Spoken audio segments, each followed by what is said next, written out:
a fantastic day it's been. I'm going to jump back on a Broken Sword, pick up where we left tomorrow, just about to speak to Nico, and find out her story and chase down that damn clown. So let's go, guys. Back into the house.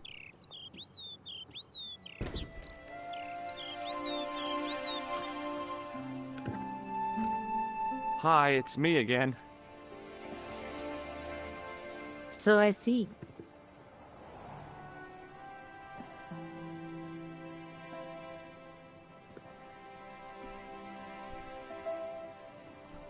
May I use your telephone? Sure, go ahead. Thanks. Okay, I don't know why I'm using her phone. It's pretty pointless.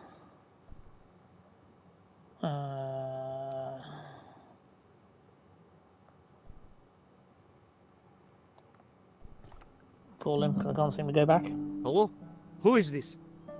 Mr. Todrick? Oh, it's you again. What now? Forget it. Prank call. How did Plantar get your name? For the newspaper, La Liberté, they had written an article linking two unsolved murders, one in Italy and the other in Japan. The cases were remarkably similar. A wealthy victim, no apparent motive, and a costume killer. Plantar said he could supply me with more information. Somehow, the clown must have known about our appointment. Tell me more about the clown's previous victims. The first was Arno Bellotta, the millionaire pharmaceutical baron. He made his money from amphetamines in the post-war slimming and diet boom. Imagine it! Millions of housewives literally speeding their butts off. Was he killed for his money? No. He had no living relatives, and his fortune went to the orphanage where he grown up. The only witness in the case was his Filipino au pair. She swears he was led to his death by a snowman.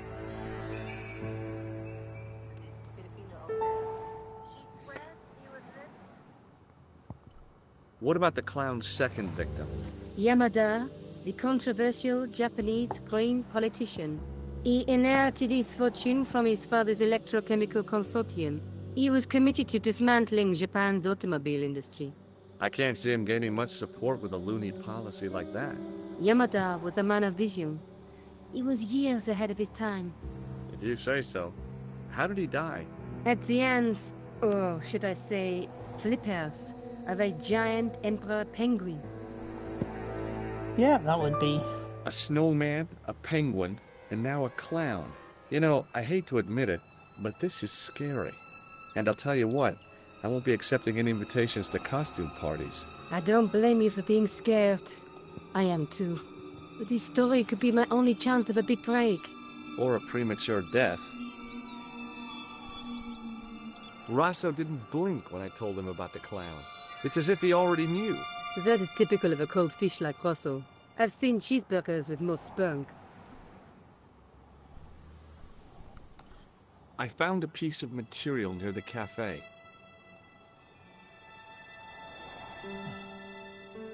When I showed it to the concierge, he recognized it right away. It's very distinctive, all right. Just wait until you see this. I developed the film I shot at the cafe.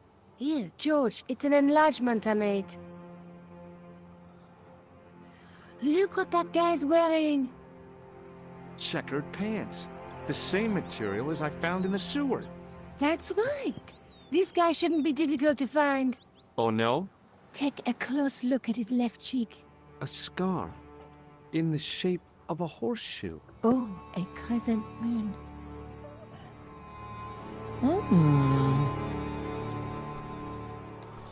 Tell me more about yourself. Oh, there is not much to tell. Well, how did you get into photography? I guess I owe that to my father. He bought my first camera. I was 8 and my parents had just split up. Did you live with your father? Yes, my mother went off with her new boyfriend. I don't mind. Papa was all I needed. 4 years later, he died in a plane crash. Ah, I'm sorry. Well, it's all right. I don't mind talking about him. He was more like an older brother, really, always joking and laughing. Papa always wanted I should study art. That's why I went to college. Did you learn about photography at college? Oh, God, no. I couldn't afford the materials. We were billed for everything we used. Paint, canvas, paper. Most of my year turned to minimalism. It was cheaper. I used to go poaching in the park for squirrel hair. The only time I wasn't hungry was the time I did printing. I used to eat the potatoes. You're making fun of me, aren't you? Oh, no. Yeah, you are. Do you have a boyfriend? That's none of your business. Yeah. Worth a shot. How come you enlarged this photograph of me? Because I noticed the guy behind you, of course. I found this tissue down the sewer. Oh, that's disgusting, Josh. I think the stuff on it is grease paint, like actors use. Or clowns. It's still disgusting. Get rid of it. I found this false nose in the sewer. Hey, what's this inside it? The contents of someone's nose? Don't be gross, Josh. It says La Reste du Monde. Masks and costumes. It's a costume shop near the Gare Saint-Lazare. I'll check it out. Maybe the owner remembers who hired the clown costume. Why don't you put it on, Josh? No way am I wearing this. I'd look really stupid. Besides, he might have had a cold. Cool.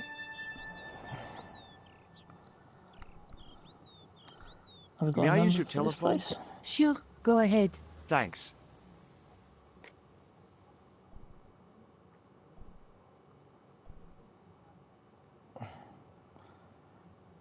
Oh, we've only got an address.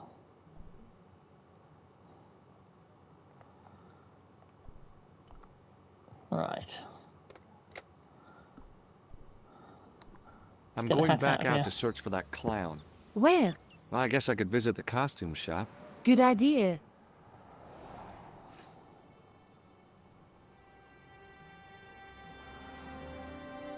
Oh, I could talk to the dude about old Scarface, see if he recognised him. Dang it. Never mind.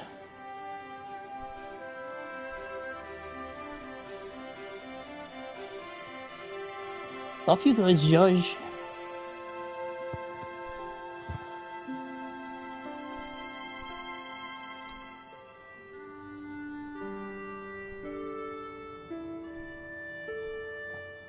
Pick up the poop.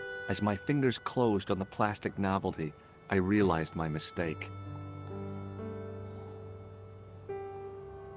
It was a novelty, all right, but it wasn't plastic.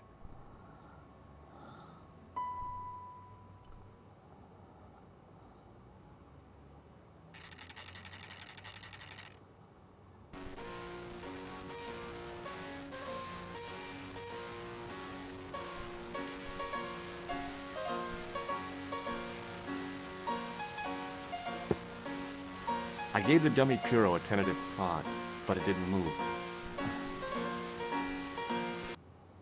As I was about to touch the dummy, I realized it had the same color eyes as Nico. The strange thing was, I hadn't realized I'd noticed the color of Nico's eyes. Oh, bless him. Excuse me? Bonjour, monsieur. Please, come in. Welcome. Leave the mundane world behind. But in these four walls, fantasy is king. I don't want a costume. Didn't you ever dress up when you were a child? Not that I remember.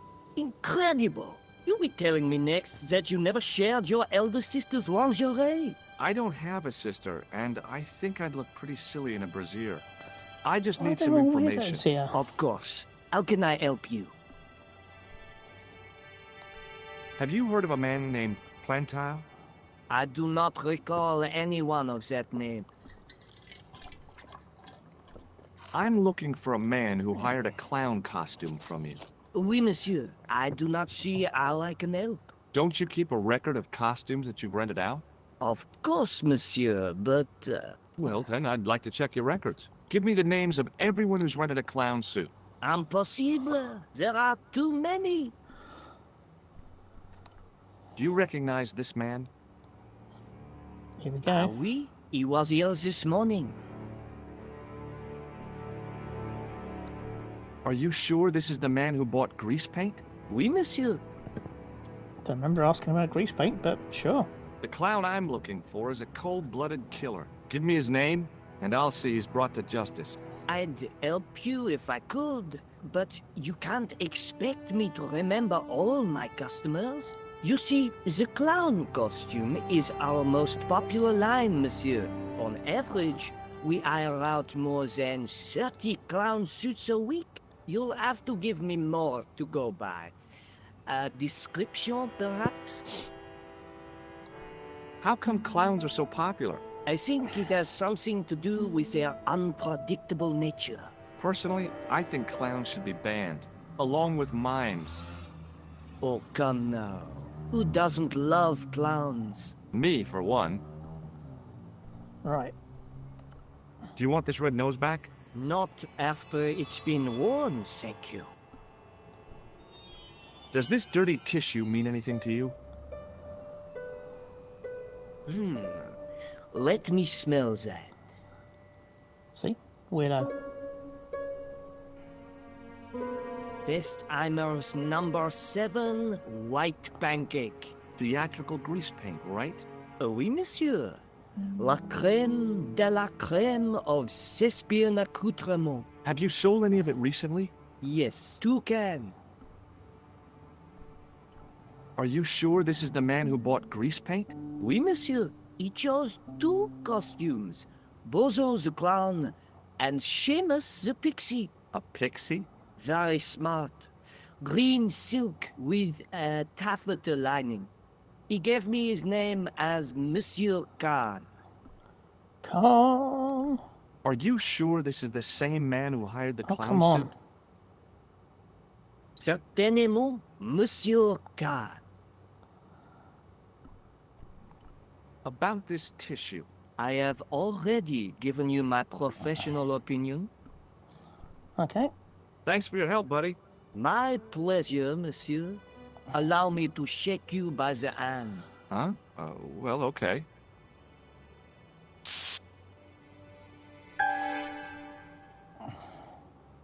What are you trying to do, kill me? You did not find it amusing? I never saw the funny side of electroshock therapy. Eh bien, it is yours to keep. A gift? Do I need a license? No, but I give you a word of warning, monsieur. What? Remember to switch it off before you visit the toilet. Thanks, you weirdo.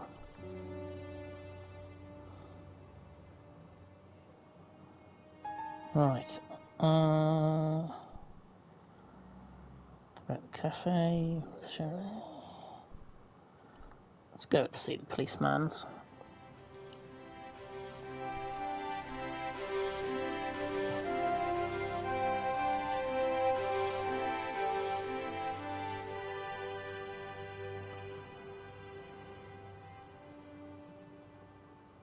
Excuse me? Ah, Monsieur Stobart, n'est-ce pas? That's correct. You remember me. The retention of such data is part of my duty as a gendarme. That is how crime is fought, through attention to detail, not intuition. Yeah, sure. Do you know a man named Khan? He's a shifty-looking guy with a scar on his left cheek. No, monsieur. Has this man any connection with the bombing of the cafe? Yes. I believe Khan was the name he used when he hired the clown costume. Is Rosso here? Yes, he is. You wish to speak to him? Yes, I do. One moment, monsieur.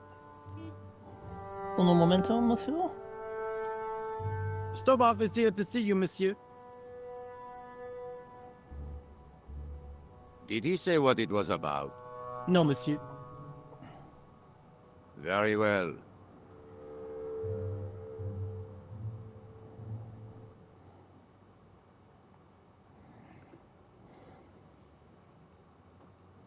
Hi, Inspector. Remember me?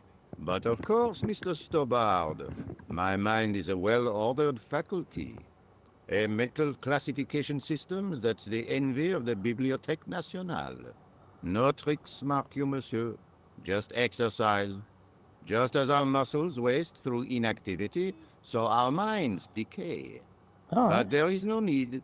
If only people would learn to exercise their wits daily. If he was trying to impress me, it worked. He was pompous and patronizing, but he had style. Eh bien, if you called about the bombing, you're too late. Investigations have been closed. But I've been taken off the case. what about the murderer, the dead guy? It is out of my hands. Don't you want to know what I found out about the killer? I told you, monsieur, the case is closed. I have washed my hands of the whole affair. Then I'll have to continue my investigations without your help. No, you must forget the business of the crown completely. Go back to being an ordinary tourist, Stobard. What was that psycho-detective business you did in the cafe? It is my theory that the passions evoked in violent crimes create ripples in the ether, invisible to all but the possessor of a highly developed and receptive mind. I'm impressed.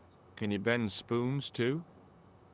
I didn't think a man of your obvious intelligence would stoop to mockery. I'm not mocking. I've had personal experience of the power of the mind.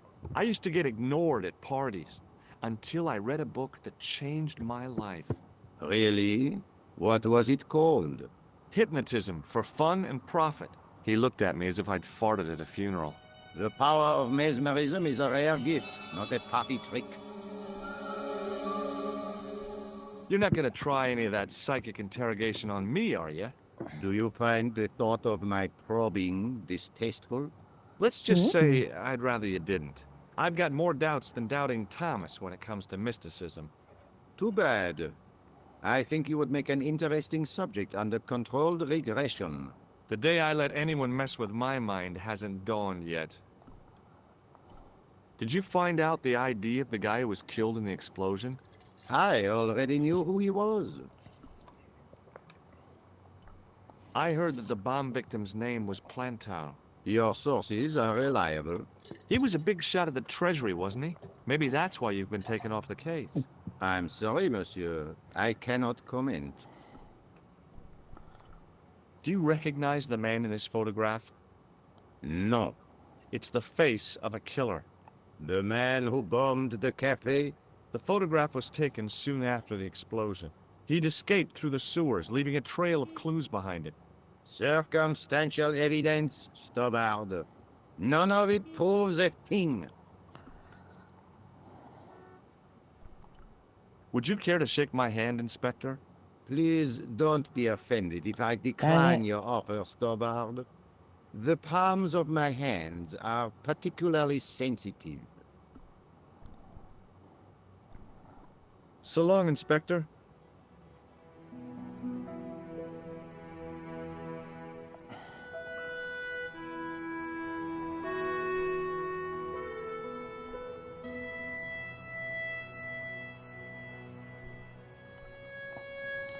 Let's phone Nicole, see how she's doing. Hello, Kula. It's George. I've been to see the costume seller at the Risée du Monde. Why don't you come over and tell me about it? Okay. Okay, let's go there.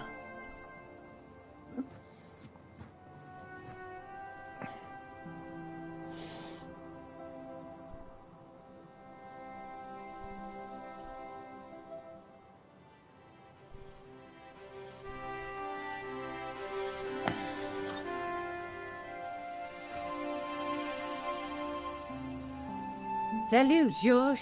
What news? I've been to the costume shop.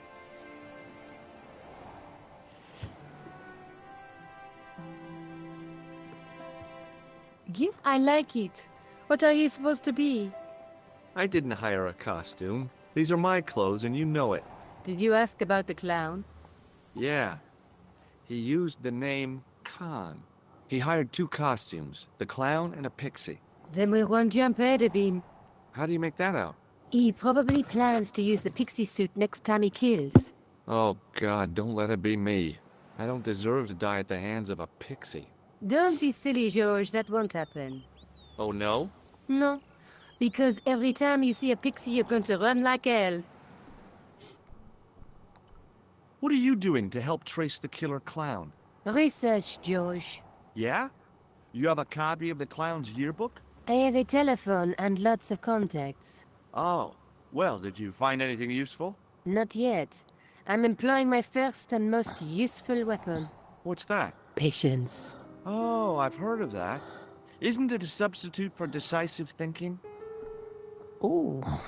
Have you found out any more about the murders? Well, it may be nothing, but both the clown's victims visited Paris earlier this year.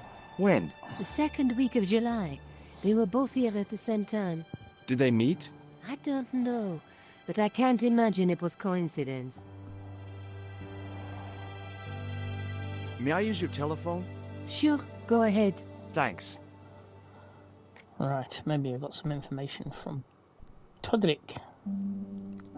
Hello? Who is this? It's George Stobart again. What now? The man I'm looking for is called Khan. He bought a suit from you, remember? Mr. Khan. Yes, I remember him. Yes, I delivered the suit to his hotel. The Hotel Ubu. I don't remember the room number. It was upstairs. The second room on the right-hand side of the corridor. Thanks, Todrick. That's all I wanted to know. Now I've got you, Mr. Clown. Now we're getting somewhere. Do you know the Hotel Ubu? The Ubu? Yes, I do. That's where the clown stayed. Good work, George. Alright, off to the See hotel. you later. Where are you going now? I could go hang out at the Hotel Ubu. Watch out for Khan, George. Don't worry, I will.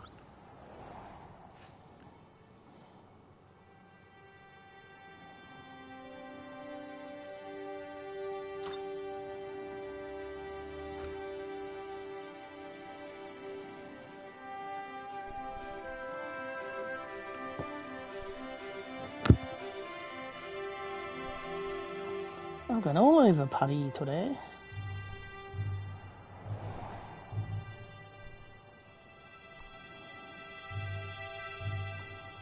Excuse me.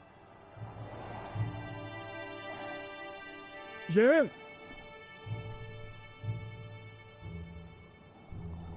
Do you happen to know a guy named Khan? That ain't nobody I know. I'm sorry to be a burden on your brain. Have you seen a guy dressed as a clown? No, I ain't. Don't tell me I missed him. Oh, that's too bad. I love the clowns, don't you? I've seen daytime television that was funnier. I love it when the little guys get hurt. That figures. Custard pies, hose pipe down the pants, then smack! A plank in the kisser. You ever meet a guy called Plantow? No, I ain't. You missed your chance. If you're quick, you'll catch him at the coroner's. See you later. Not if you see me first. With these two thugs. Excuse me. Yes? Do you know a man by the name of Khan? No, I don't. It's very important I get to see him, and I told you, I don't know it. do you recognize the guy in this photograph? No, I never saw it. I'm looking for a clown. Are you trying to be funny? No, I really am looking for a clown. There are no clowns here except you. Sick burn. Have you heard of a guy called Plantar? No, that name means nothing to me. Yeah, I'm not stupid enough to Forget it. try to electrocute you. In we go.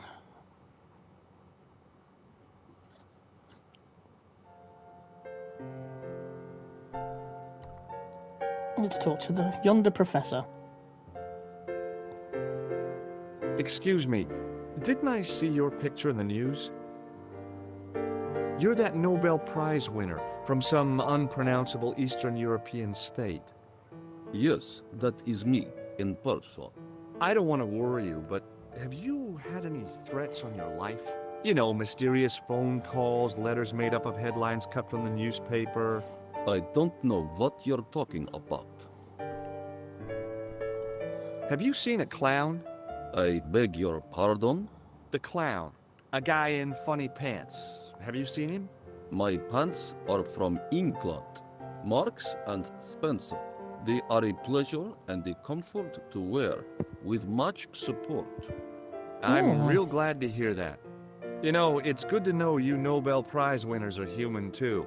In my country, the people make do with string and egg cartoons. For pants? For everything.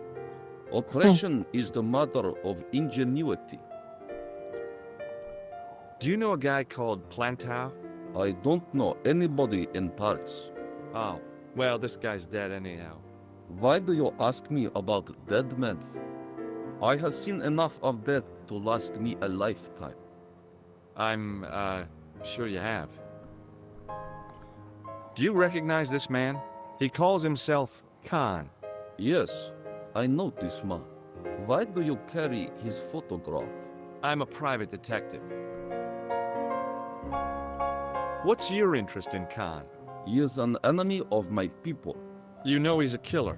Of course, amongst other things.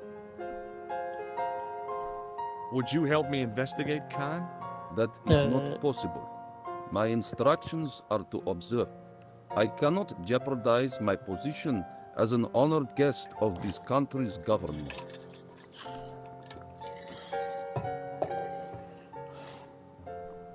Thanks for your help. Goodbye.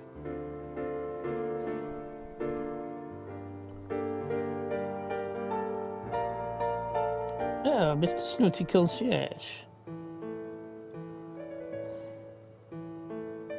I want some information. Who are you? The police? I'm conducting a private investigation. Ah, I know only too well what you mean. That is one of the drawbacks of the catering business. When people book into an hotel, they leave their morals at home, no? I'm looking for a man who dresses like a clown. This is a highly respectable hotel, monsieur. There are no clowns here. If you say so. Do you have a guest by the name of Khan? No, monsieur. Perhaps you would care to check the register. The man who calls himself Khan has a scar on his left cheek. Vraiment? I tell you, I do not know a man named Khan. Maybe not, but I noticed a change in his expression when I mentioned the scar. Do you know a man named Plantow? No, monsieur. Do you recognize the man in this photograph? Yes, monsieur. That man is one of our guests. What name? I cannot tell you that. Can you tell me which room the man in the photograph is taken? Oh, no, monsieur. That information is confidential. Thanks for your help, buddy. Let's go talk to Mrs. Piano Player.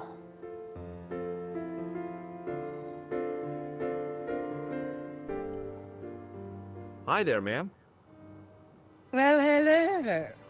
What can I do for you? I'm looking for a man. You disappoint me, my dear. For one foolish moment I thought... But never mind. Aren't you going to tell me your name? George. George Stobart, ma'am. How sweet! I once had a stable boy called George. I am Lady Piermont. The common reaction is to kneel and stutter, but it's not obligatory. A real lady? I mean, you're an honest-to-God aristocrat? Oh, I don't know about that. Few of my ancestors are honest, not even to God. I can trace my family back to the Normans, but don't let that intimidate you, George. Beneath that impressive pedigree, I'm just flesh and blood. The blood may be blue, but the flesh is the plump beef of old England, so to speak. You appear distracted, George. Is there any way I can help you?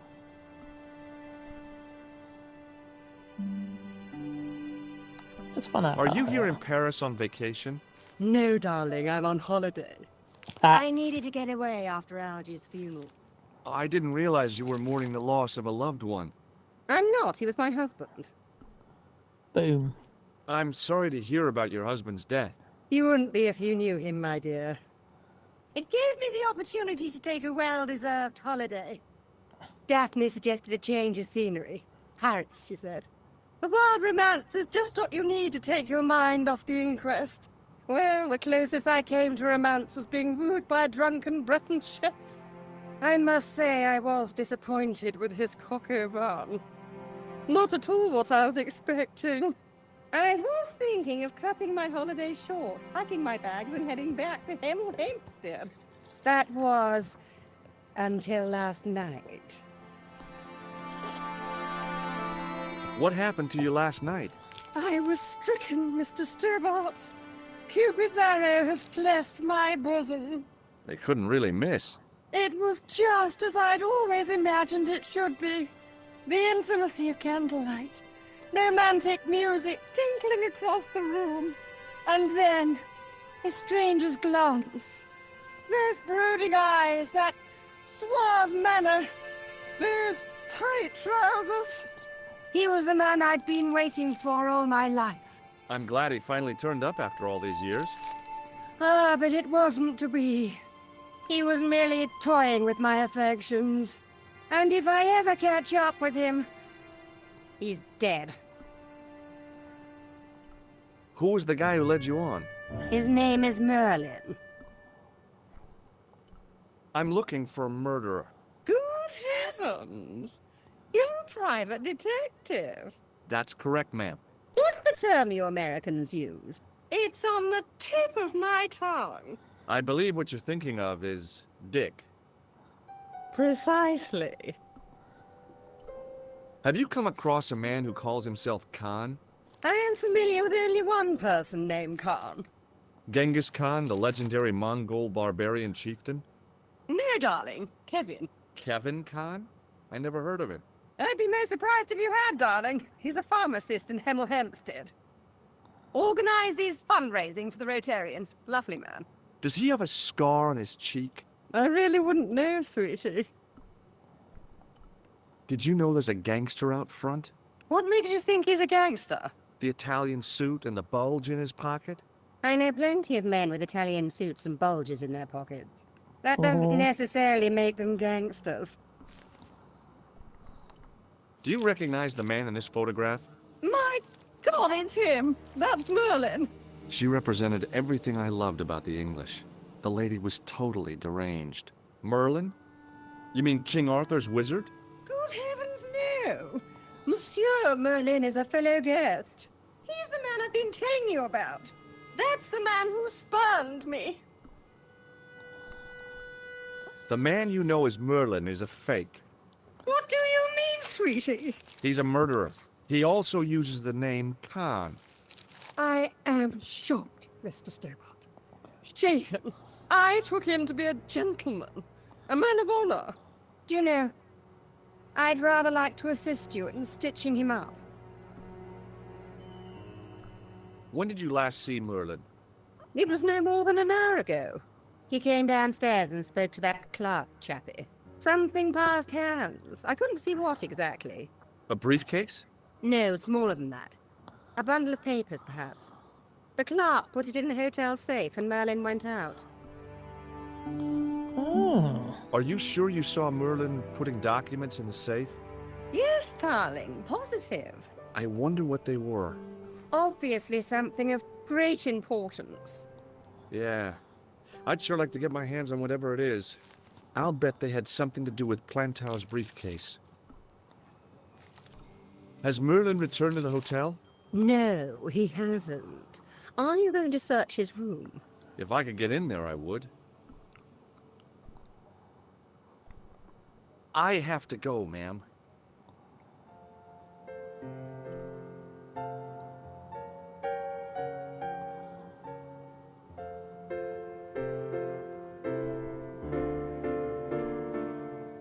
There was no one registered under the name of Khan, but the name in the book for room 22 was Merlin. Hanging from a brass hook was a key and a plastic tag. What now, monsieur? About the key hanging on the hook over there. Oui, monsieur. Which room is it for? Number 21. Is that room taken? No. The guests checked out this morning.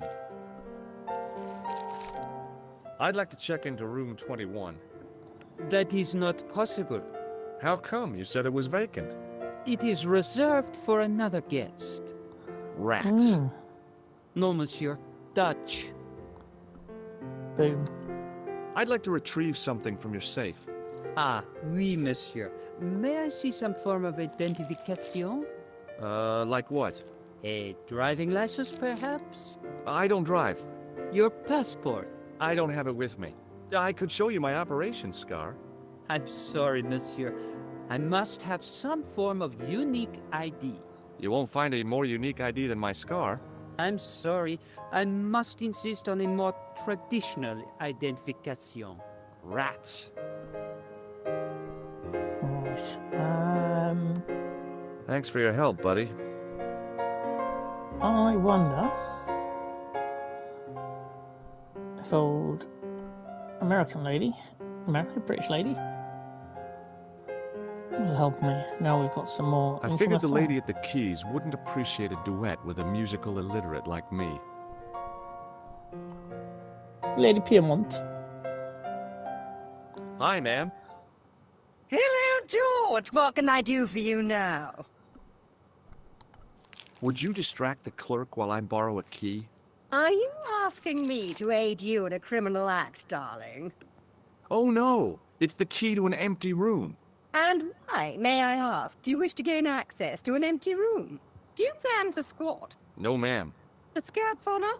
I was never in the Boy Scouts, ma'am. Oh, you should have been. What were your parents thinking of? It's a fine way for a boy to get licked into shape. Now tell me, why do you want to get into that room? It's next to the room the killer is using. Ah, so you plan to eavesdrop on Merlin? I was hoping there might be a connecting door. I shouldn't think my feminine charms would be much use in this case, but a good dose of English arrogance might do the trick.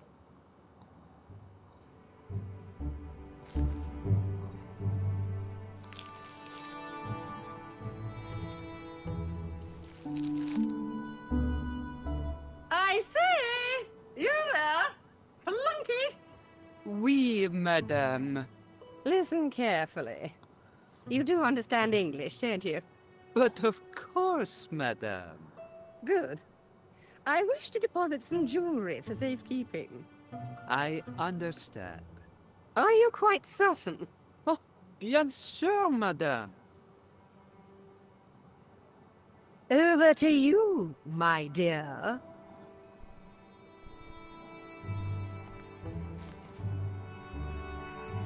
Zoink. And off we go.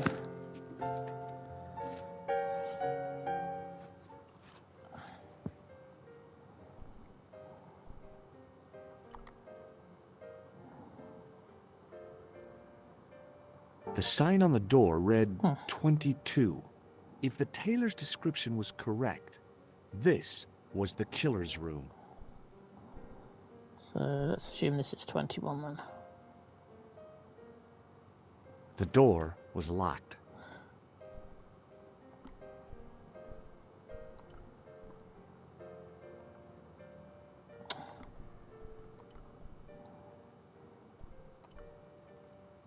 Maybe it wasn't the right room, but this was the right key.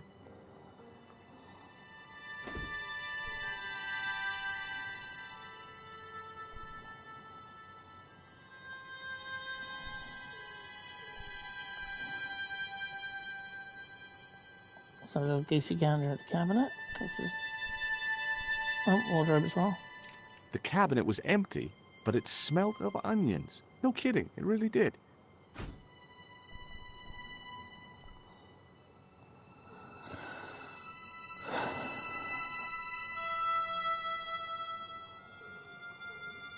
There was nothing in the wardrobe apart from a vague, lingering smell of camphor.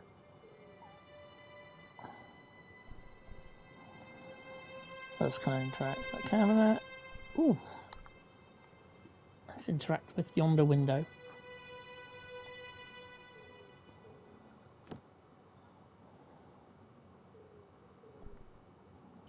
Fair enough, let's go outside.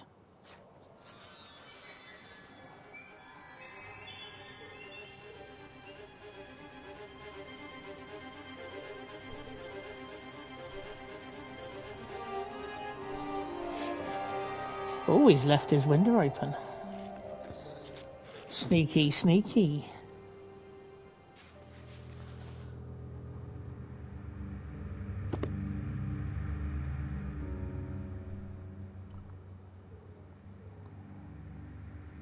The assassin had been too smart to leave incriminating evidence beside his bed.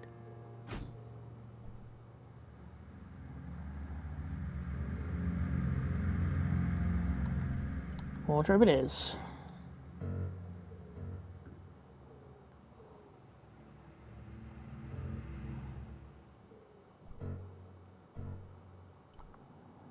There was nothing in the pockets of the pants. There was nothing in the pockets of the pants. The interior of the closet was large enough for me to climb right in.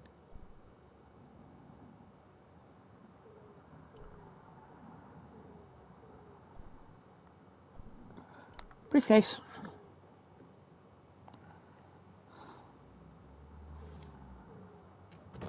I searched the interior of the briefcase, but as I'd half expected, it was empty.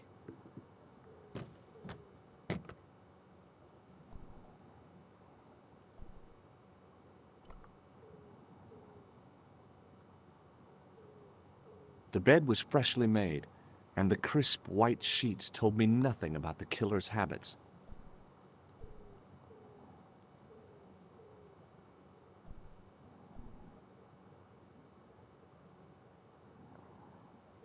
Nothing else around here.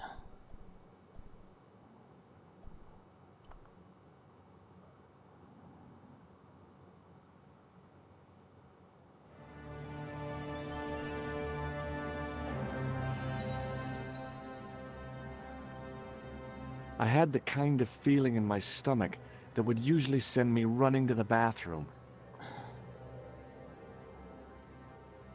Climbing the old wardrobe.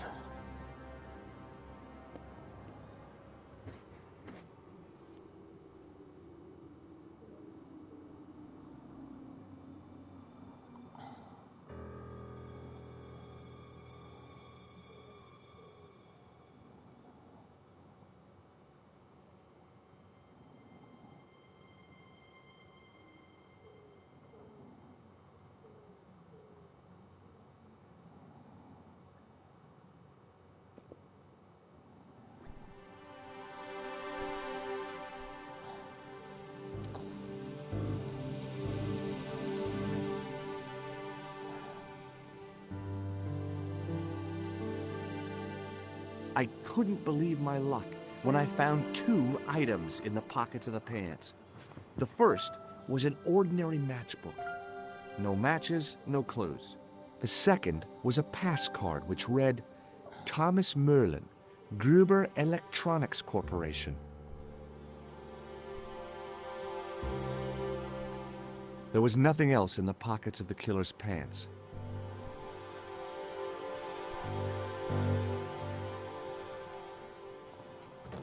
I Nope, searched the interior. Nothing in there. Alright, if I remember right, for anyone who's never played this before, those 2 guys out the front will try and rob you. So, if I've got evidence, I think I've got to throw it in the street.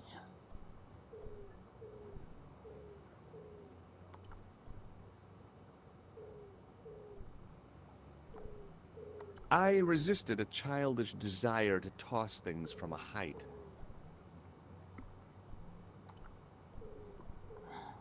I resisted a childish desire to toss things from a height. I know what I've got to do. I know what I've got to do.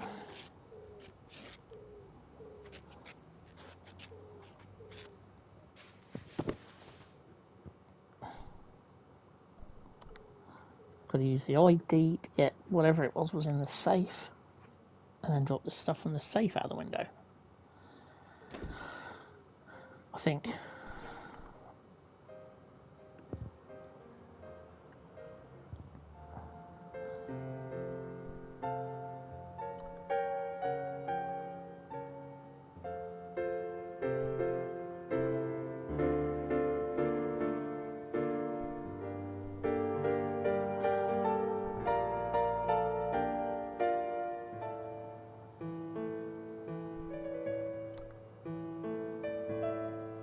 What now, monsieur? Does this pass mean anything to you? That is Monsieur Merlin's property. That's right. Merlin the murderer. I want to see what he's left in your safe. Impossible. I cannot betray his confidence, no matter what you say he's done. You're making a big mistake. Maybe. I can live with that.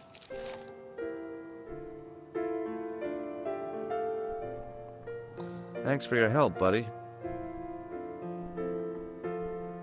The matchbook bore a pattern of swirling color and the words, Club Alamut. It was the card I'd found.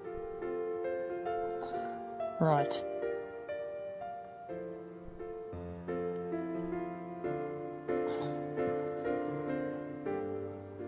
Let's get old Lady Piedmont again.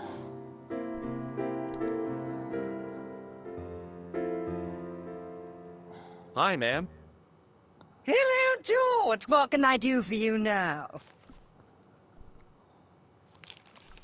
I got the key. Thanks for your help, ma'am.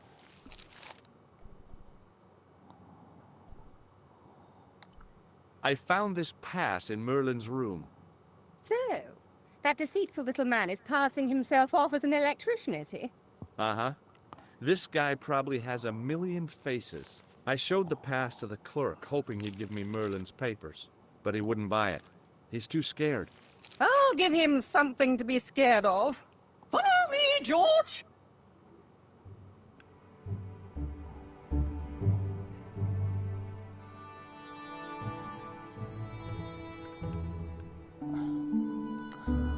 Did you place a package from Merlin in the hotel safe? I did, madame. And did my friend here show you Merlin's identification? Indeed he did, but What's the problem? he isn't Merlin. A mere academic detail. Give him the package. But that is against the law. I happen to be a justice of the peace, you silly man. I own the law. If he tries anything, shoot him, George. My pleasure, Lady Piermont. One moment, please. Right, Judge Dredd?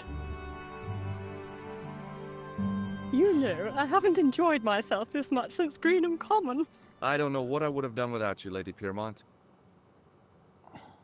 Voilà, monsieur. Le manuscrit de Monsieur Merlin. Thanks. How satisfying. An Anglo-American alliance that actually worked. Oh, The let's clerk go. had given me a tightly rolled sheet of parchment. I decided not to unroll it until I was safely back in Nico's apartment. Right. Now I've got to do it this way.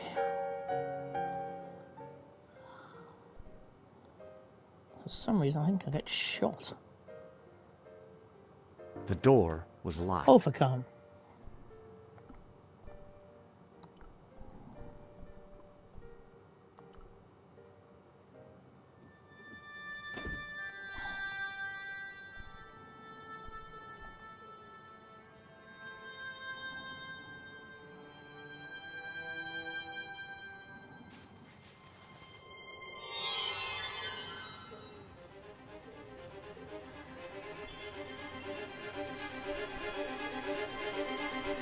I knew this was no way to treat an ancient manuscript, but I couldn't let it fall into the hands of the goons waiting outside.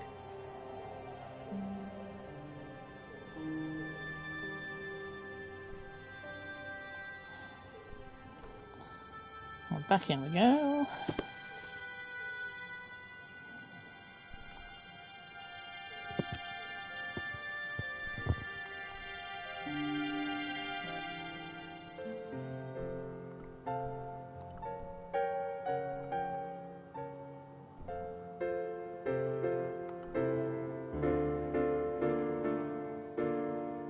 What now, monsieur? Do you recognize this key? That is the property of the Hotel Ubu. Correct. May I ask how it found its way from the little hook to your pocket? Would you believe it was put there by a poltergeist? No, monsieur. The hotel is regularly serviced by an exorcist. If we had a ghost, Father Fécond would have flushed it out. I suppose you want the key back. Not especiellement. The room is vacant. Since you are so determined to conduct your little investigation, I won't stop you. Sweet, free key.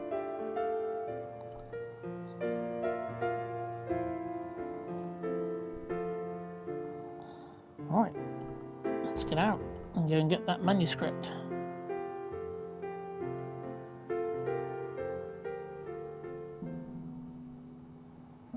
Just a minute, monsieur. What's your problem? No problem, if you cooperate. What do you want? Just a routine security check, nothing to worry yourself about. Oh, well, all right. Search him, Flap. You bet. Hey, knock it off. Get off, you big ape. Nothing, Guido. Zilch. Our apologies, monsieur. What? I had to report you to the authorities. Round here, we are the authorities. You want I should break his arms? No. Let him go, Flap. And to the alley.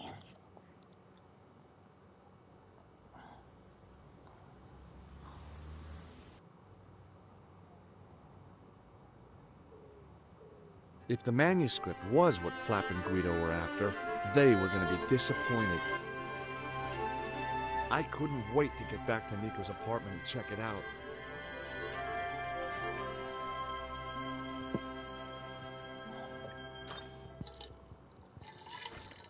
You're just not going to believe what I found. It's not another part of the clown's costume, is it? Rude, but fair point. It's a medieval manuscript. Khan left it in the safe at the Ubu. It's incredible. Is this what he took from Plantark? It could be, which means it's worth enough to kill for. Look there, two guys on the same horse. Oh, yeah. Maybe they couldn't afford one each. What of it? Have you ever heard of the Knights Templar? Their official seal was an image of two knights sharing a horse. Whatever this manuscript means, it's connected with the Templars. How come you know about these knights? I learned about them while writing an article on the Crusades. This guy, named Hughes de Payen, arrived one day at the court of King of Jerusalem. He offered to protect the Christian pilgrims from the displaced Muslim army. The king would be able to guarantee safe transit to Christians in the Holy Land. Safer journeys meant more pilgrims, and pilgrims meant trade and wealth. The Templars proved invaluable to the king as a mercenary army. It was said that they never asked how many the enemy numbered, just where they were. And as the years went by, the Templars grew in wealth and numbers. They were so rich, even kings came to them for loans. But at the height of their power, they fell foul of the King of France. He rounded them up and turned them over to the Inquisition. Thousands of Templars were subject to torture and confessed to heresy. Of course, at the hands of the Inquisition, there wasn't much they wouldn't confess to. The last Grand Master Jacques de Molay was burned alive. But the treasure of the Knights Templar was never found.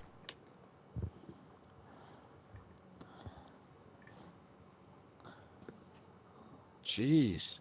So the treasure is hidden, waiting to be discovered? If there ever was a treasure, it's been lost for 600 years. Anyway, we're supposed to be investigating a serial killer, not a medieval treasure trove. But maybe that's what the clown and his accomplices are after. Maybe this manuscript is the key. You'd better leave it here for safekeeping. Think about it, George. One guy's already died for it, as you said yourself. Besides, that parchment is fragile. Okay, I'm convinced. You keep hold of it.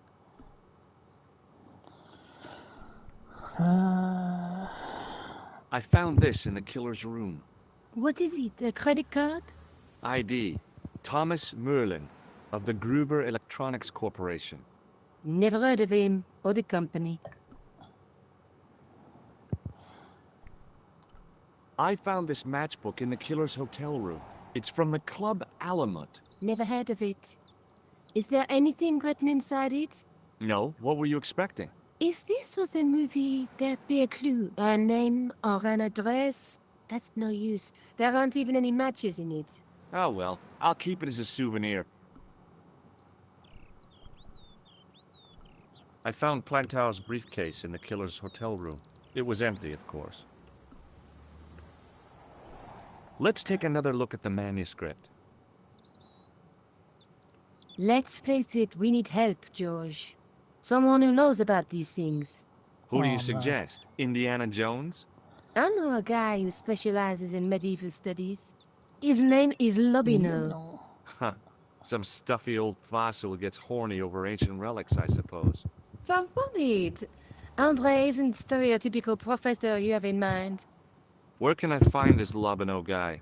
At the Kroon Museum. I'll give you the address. There's a woman looking at her reflection in a mirror, but the reflection has 3 hideous faces. She reminds me of the Wicked Queen in Snow White. She was the one who said mirror, mirror on the wall, wasn't she? She made me cry so much when I was a kid. Mom carried me out of the movie theater.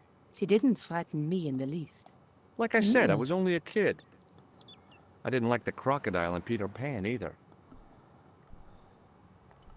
A knight with a crystal ball. Now, there's something written on the scroll beside the knight. Yes, but it's written in Latin.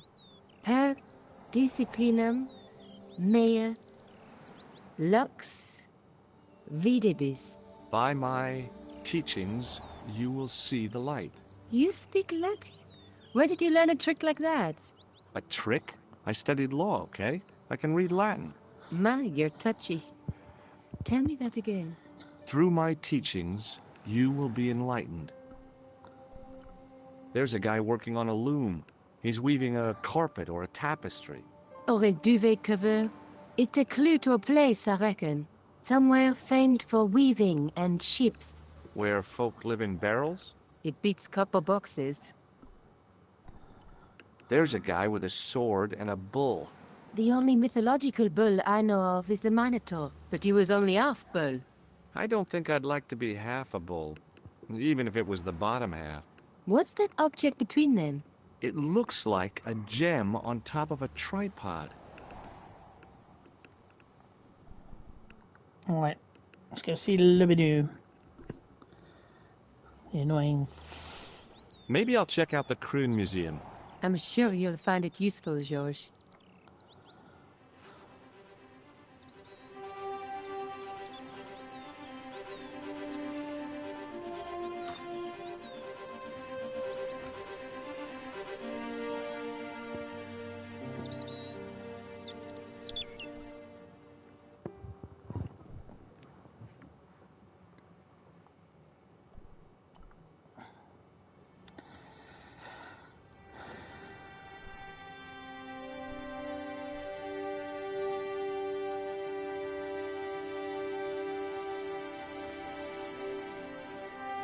I considered smashing my fist through the pane, wrenching open the window, and vaulting triumphantly into the building. Then I thought, no, that's dumb. Besides, I might get hurt.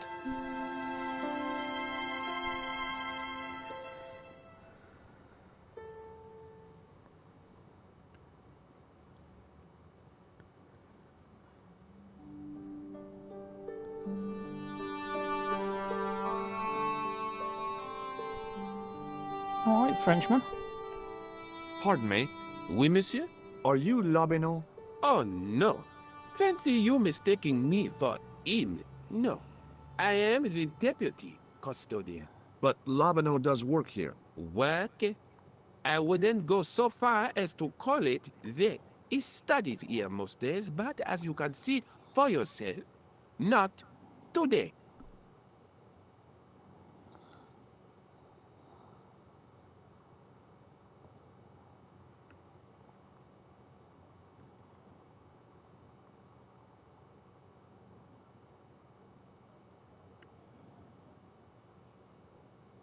Let's go. Do you know anything about the Knights of the Temple? No, sir. Not a sausage.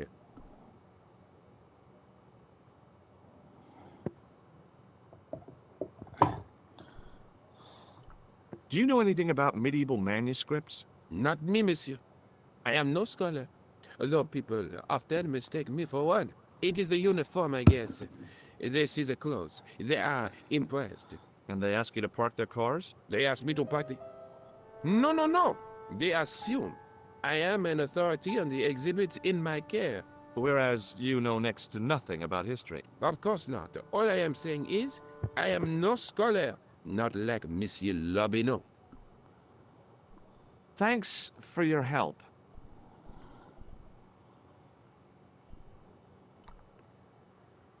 Ah, the tripod. In the case was a spindly tripod, blackened with age and pitted with rust. It was identical to the tripod pictured on the manuscript. A notice identified it as 15th century from Western Ireland. It had been found in Loch Marne at the site of a Knights Templar preceptory. Ireland! What's that? This tripod was found in Ireland. I will have to ask you to keep your voice down. I'm sorry, I was excited.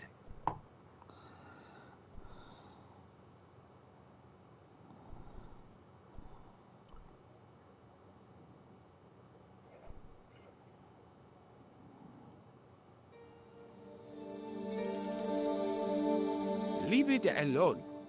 That closet is over 3,000 years old. Closet? It's a sarcophagus.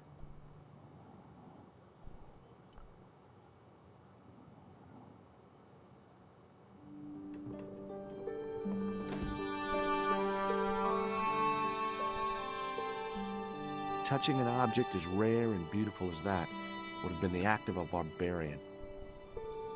The totem pole looked distinctly out of place in the setting of the museum.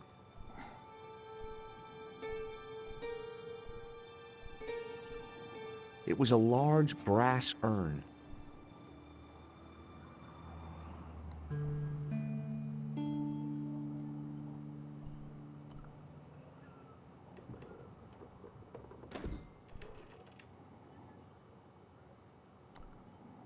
Watch out! You'll have that down on top of us!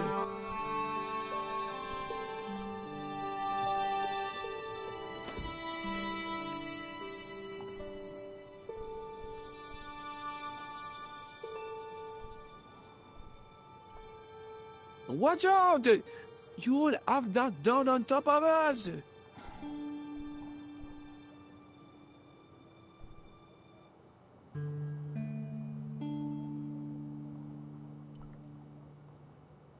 Let's try and sneak into this.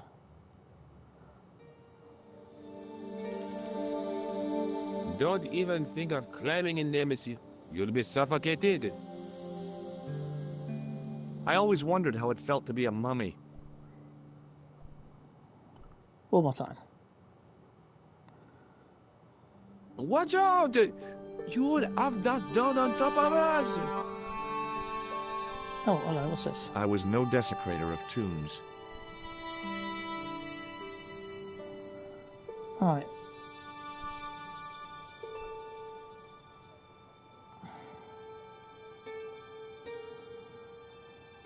Attention!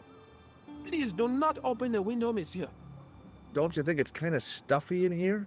Better stuffy than dead. What's the problem? Fumes from car exhausts? Not just that, monsieur. There's a new burger bar opened up across the street. The Laughing Buffalo. So what's the problem? They cook their burgers on a charcoal grill, and the fat falls on the open flames. The amount of organic compound and smoke particles released is astounding. Since they open, local air pollution has doubled, and it stinks like a funeral pyre. That is why I keep the windows closed.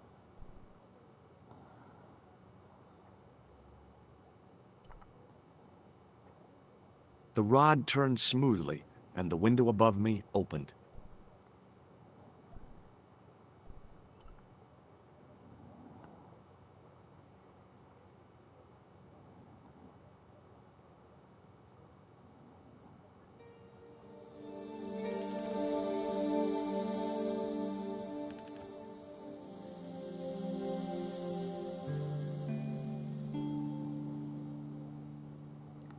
This is ridiculous. I could be here for hours.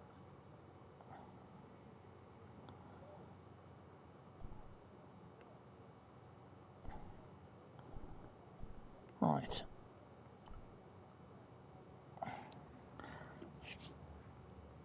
I've got to find Lubino first.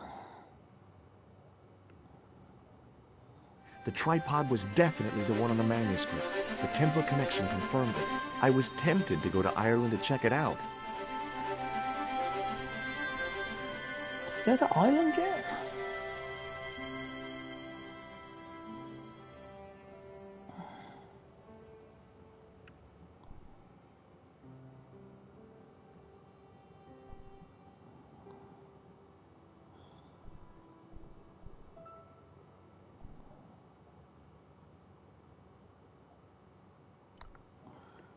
Should have got to speak to her first. Found a few things. Then off to Ireland. Hi, Jules.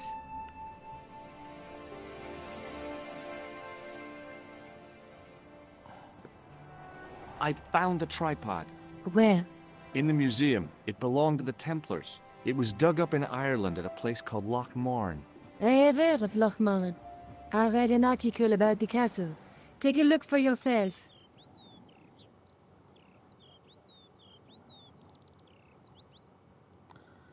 That's a popular gossip magazine. You read that rubbish? No, I write it. Ooh.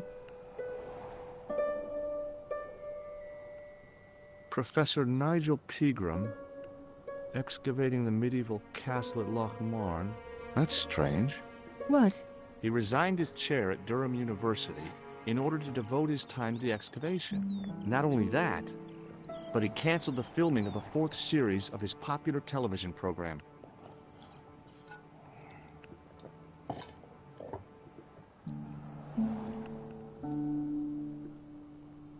This site at Loch Marne must be awful important to him. He's the professor of history. They're all cuckoo. All the same, I'd like to talk to this Professor Pegram. How do you feel about a trip to Ireland? Disappointed. Huh? That I won't be going. I want to follow up the Bellotta case. If you really think Pegram's dam is important, why don't you visit Loch Marne? On my own? I'm not so sure about that. Where is Ireland exactly?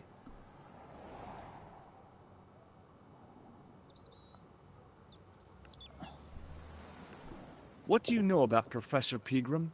I've seen a television program, Pegram's Past. He's written a book, The Crusader Families of Ireland. I'll bet he'd be interested in the manuscript.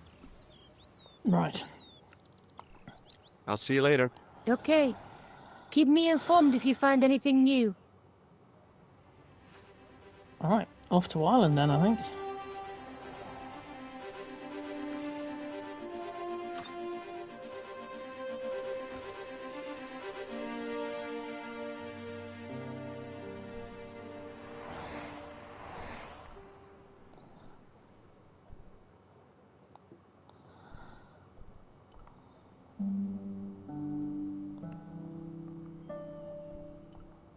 Loch Marne in Ireland.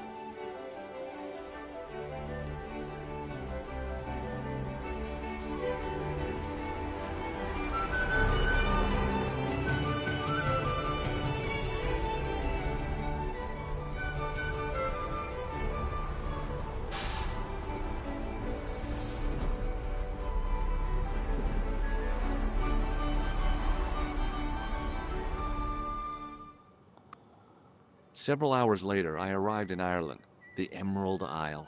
I'd been lucky to get a bus from Dublin to the tiny village of Lochmarn. On the way out, the driver told me there was only one service a day. Alright, let's talk to this young scally.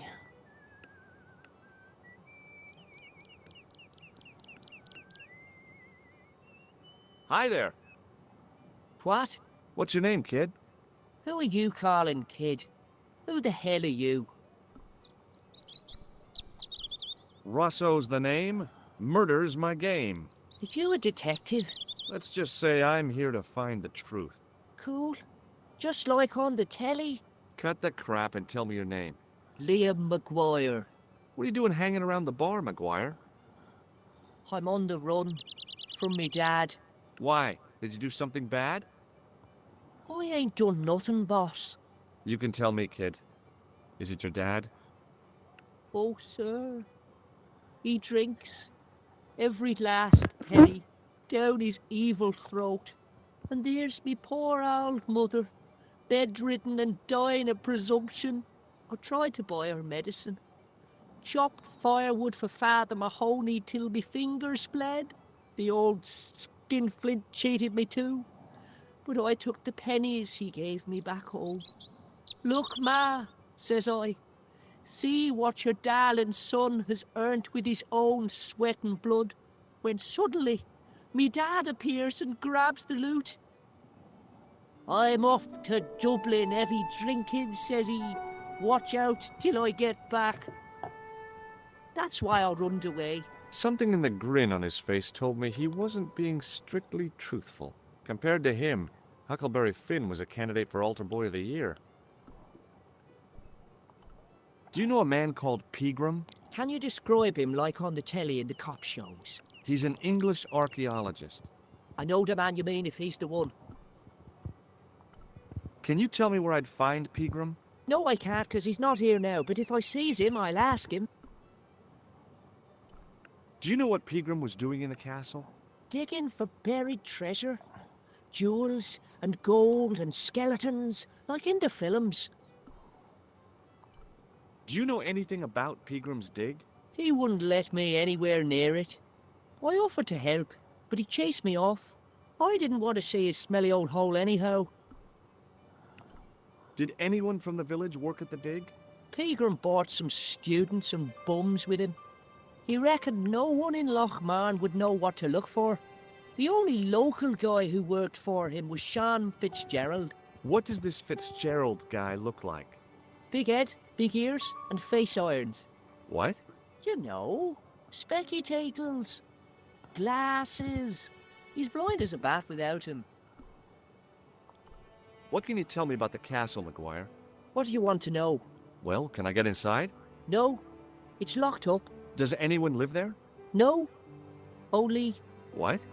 Oh, nothing. You know something about the castle you're not telling me, don't you?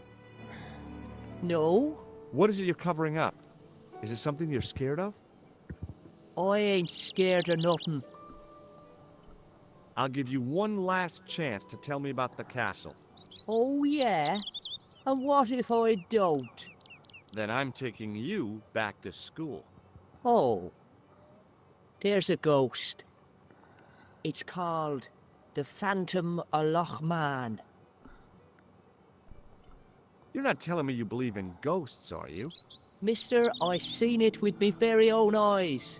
Last Tuesday night, I went up to see what that dig was about.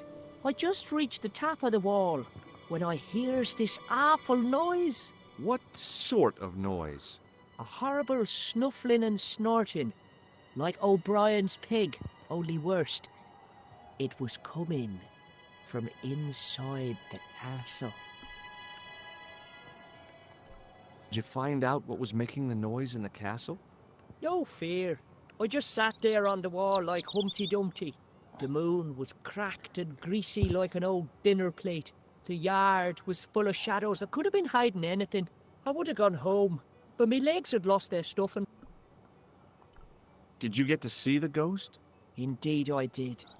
And a fearsome sight it is too. I sat on my arse, waited while the moon went down. Then out it comes from the shadows, all grey and tattered and hunched over like an old bent willow. Then I hears this spluttering and splashing and horrible laughter in the dark. I was so scared. Why, I fell off the bloody wall. I'm sure there's a rational explanation for what you saw at the castle. There is. The bloody place is haunted. Have you seen a guy dressed as a clown? Here in Lochmarn, they all dress like clowns. The man I'm looking for is a dangerous psychotic. Jesus. It's just like that film I saw. There's this clown, see? And he's after this kid who saw him kill a guy. He tries to warn the sheriff, only no one believes him. Then, while he's in the tub, the clown cuts him up with a chainsaw. My God, that doesn't sound suitable for a kid like you. Who are you calling a kid? I'm 25. Yeah, right. You're not a day over 14. Oh no, it's 25 that I am. Married with a car and 3 kids. 10 kids if you count the wives. Have you ever seen this man before? What a slimy character. No, I never seen him. Well, you're useless, mate. See you later, kid. Okay, mister.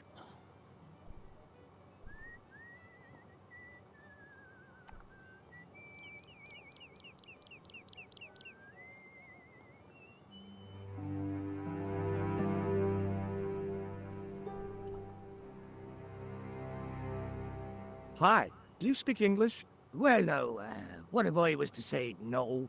An implication of cognizance shrouded in denial.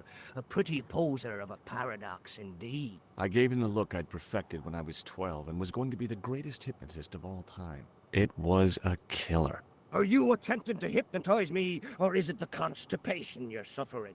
I was a little out of practice. Have you seen Professor Pegram? No, he's packed up and gone. Do you happen to know where? Back in England, I suppose. What can you tell me about the castle? Not much, I'm sorry to say. Most of its history is long forgotten. Ah, but if these old stones could only speak, what stories they'd tell. Stories to make your toes curl and your blood run cold. You know, this castle is said to be over 600 years old. Who built the castle?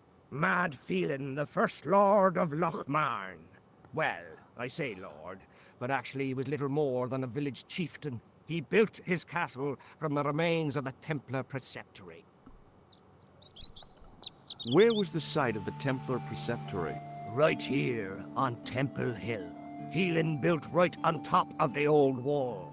It's said that deep beneath these walls, there's a Templar chapel. Did Pegram discover the chapel? I don't know. His workers were sworn to secrecy. Do you mind if I climb up your haystack to get into the castle? What? You'd break your stupid neck for sure. Do you think I'd stand by and see your brains dashed out? I'd be very careful, and I promise not to sue. You won't get the chance, not while I'm here to stop you. Okay. Good book? A book? It's a passport to a world of fantasy and imagination. Yeah, what's the title? Creative Shelving for Beginners, the 1978 edition.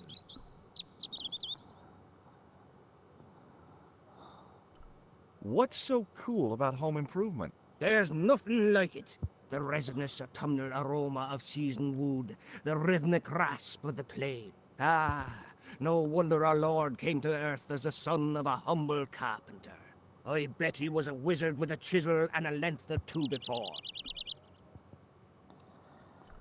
Surely the betrayal of Christ's adoptive family as humble artisans is a symbolic metaphor. I don't know about that, but I know they were carpenters. Haven't you read the book? Well, no. But I have seen The Greatest Story Ever Told, and I don't recall Jesus putting up any shelves. They would have probably been quality shelves. Do you recognize the man in this photograph? No, but I wouldn't trust him. His eyes are too close together. He's not a friend of yours, is he? Oh, no. Far from it. In fact, I believe it's the face of a killer. I knew it! Piggy eyes. Can't trust them. I have to go now. Right, so I've got to find something to distract this dude.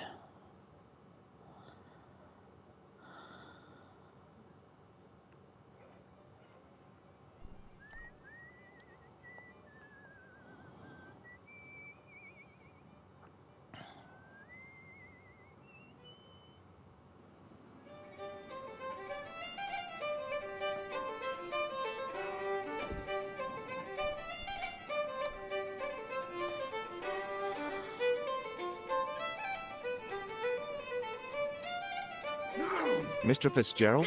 What? I need to speak with you urgently.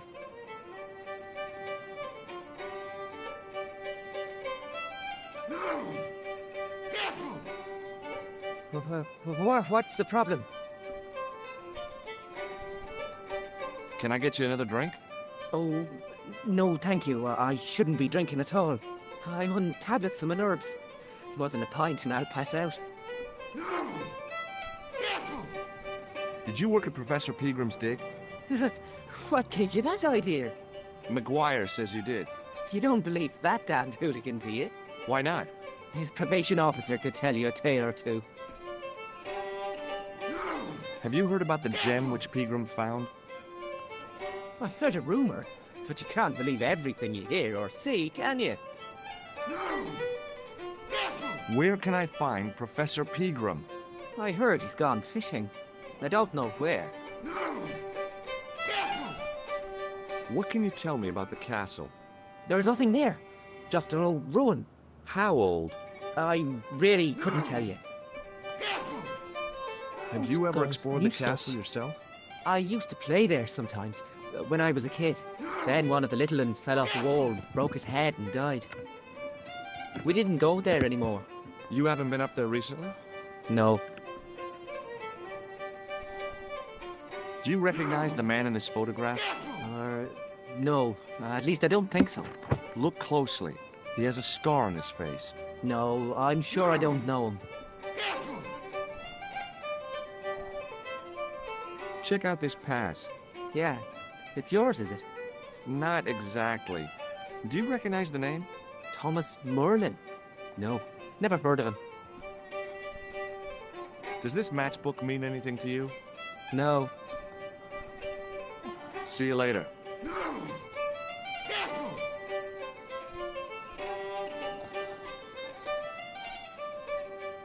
Hi there, old-timer.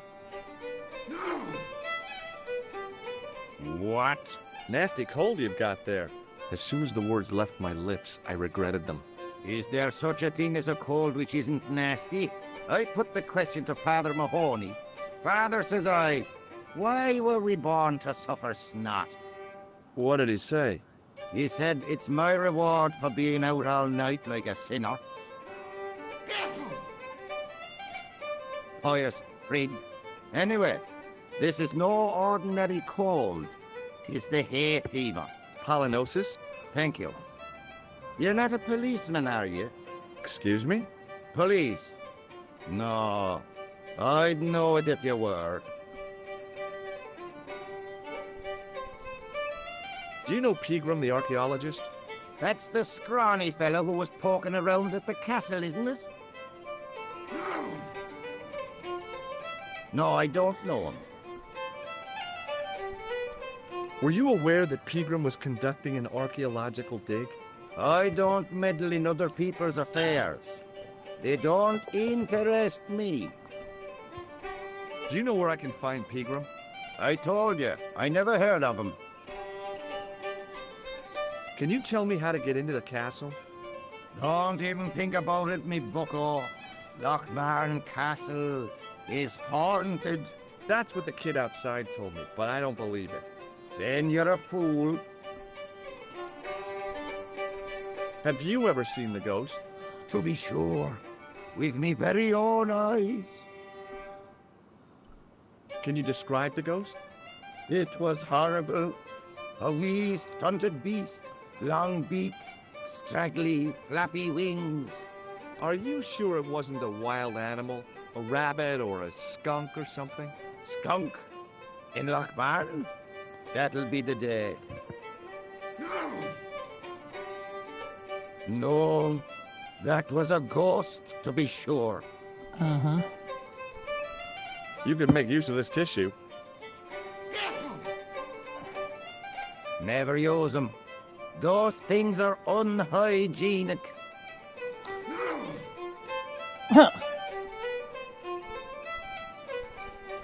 I think I know what you saw on the castle wall. I know what I saw. I don't think so. It was the kid, McGuire. What? He was up on the wall last Tuesday night. He thought you were the Phantom of Lochmarn. Oh! Ghosts don't bother me. I still want to visit that castle. You can't. It's not open to the public. There's no one around to stop me, is there? That's right. Nothing human, anyhow. Can I buy you a beer? Very kind, I'm sure. But I don't drink the stuff Leary sells. What's wrong with it? I've seen what it can do. I'll see you later.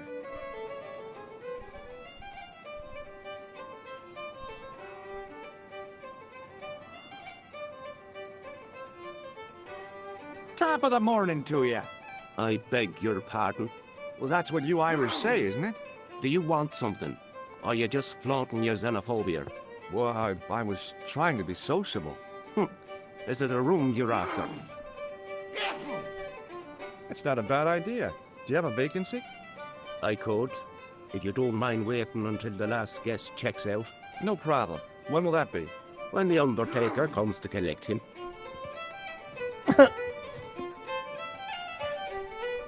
Do you know Sean Fitzgerald very well?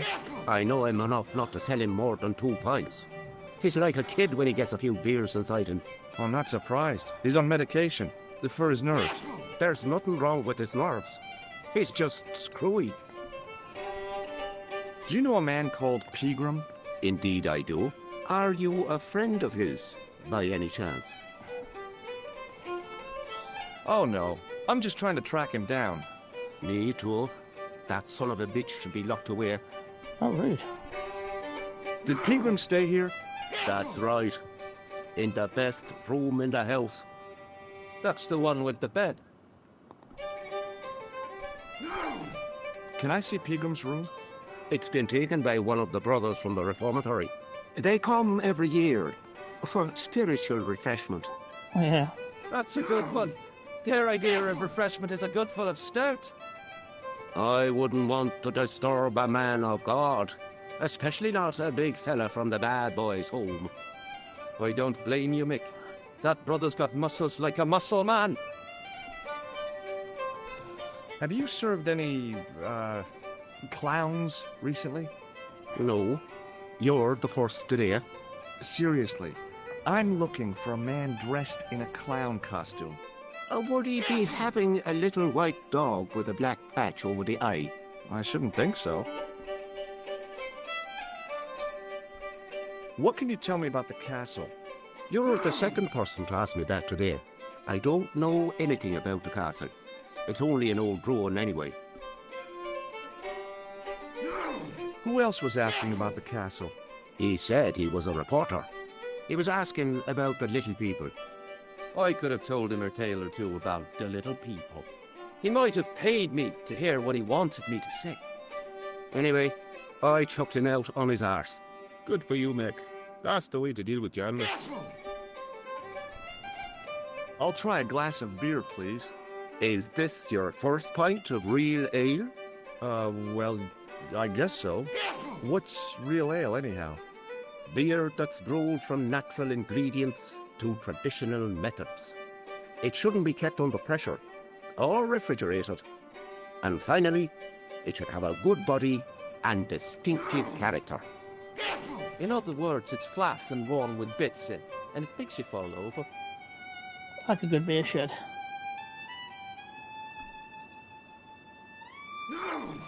Thanks.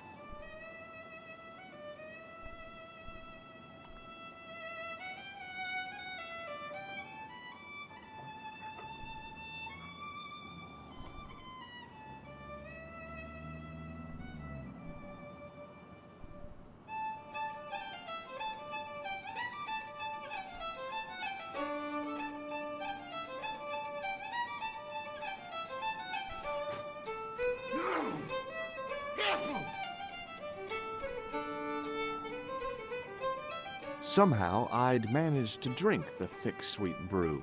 I felt strangely compelled to order another, even though my every instinct warned me against it.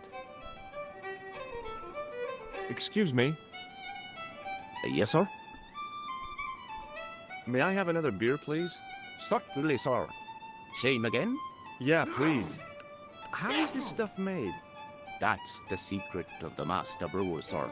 Each barrel is lovingly manhandled in time-honored passion, suspended on skillfully tied ropes of the finest hemp, lowered into the cellar, utilizing the forces of original gravity, like manna from heaven.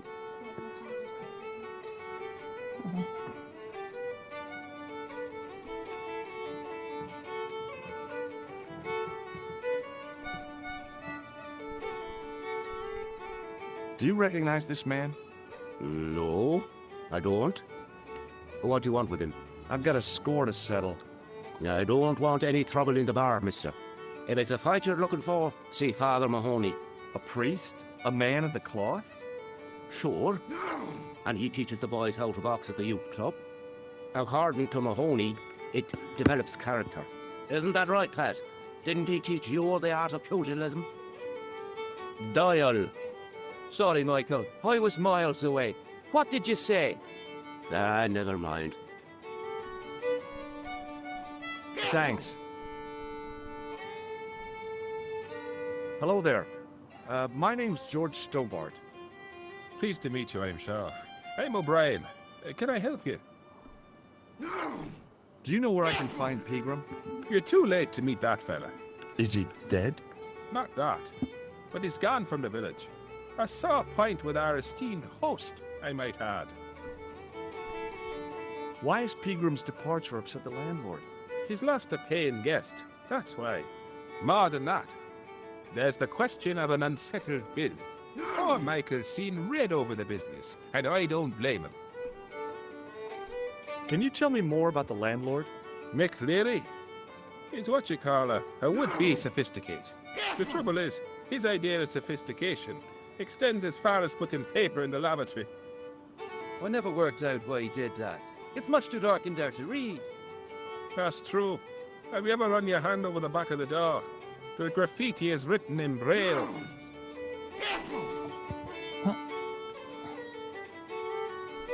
Do you know where Pegram has gone? I'm sorry, but I don't. He upped anchor in the dark and shipped out before the dark. Why did he do that? Who knows? A guilty conscience or a secret assignation. Whatever the reason, he'll not be missed in Lochmar. Maybe now the fuss about the gem has died down, we can get back to normal. What can you tell me about the gem which Pegram found? Now there's a gem which should never have been taken. A man would have to be full of greed to covet that stone. What's your interest in the jewel? You're not a reporter, are you? Yes, that's right. Another bloody news hound. Well, you're wasting your time here, boy. You find the people of Lochmar are a tight-lipped and cautious lot. Why? Have you got something to hide? It's just that we don't like to wash our dirty laundry in public. What can you tell me about the castle, Mr. O'Brien? You're wasting your time. There's no story there. Just a pile of rock and rubble. Was it Pegram who dug up the tripod at the castle? The same man, if he wasn't his twin brother. And can you guess what he did with the tripod? He sent it to a museum in Paris. I've seen it. Have you heard of the Phantom? More than that. I've seen it. And let me tell you, it's a dreadful spectacle. So it's not just a local legend. There really is a Phantom of Lochmar. Oh, no. I was talking about the Phantom of the Opera. Goodbye for now. Good riddance to you. Rude. The man's arm lay across the towel, preventing me from moving it.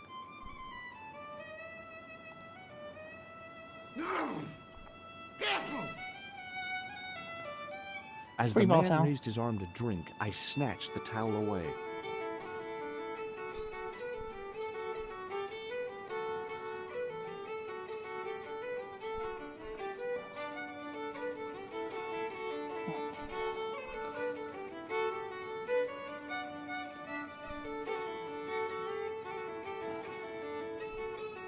Somehow, I'd managed to drink the thick, sweet brew. I felt strangely compelled to order another, even though my every instinct warned me against it. No, I'm not going to go for another beer. Let's give Vinny a call.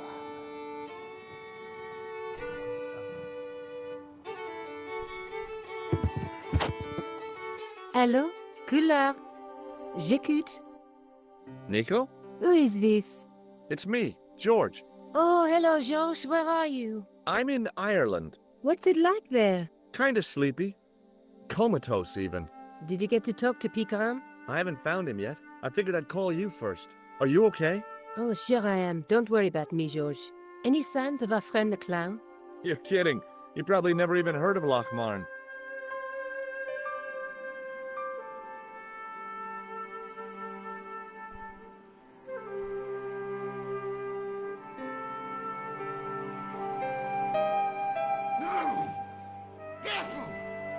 Hey, where do you think you're going?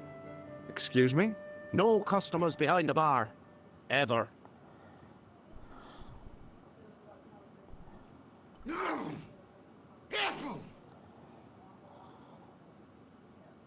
Somehow, I felt...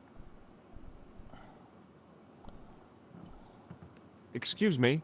Yes, sir? Hey, how about another drink? See him again? Do you serve cocktails? I'll serve anyone with manners. And money. No, I'm serious. Have you considered turning McDevitt's into a cocktail bar? Cocktails are chic, cool, and popular with younger drinkers. What? Kids in the bar? Can you imagine it? Pinball, pimples, and puke. Right, I get the picture. I'll settle for a glass of stout.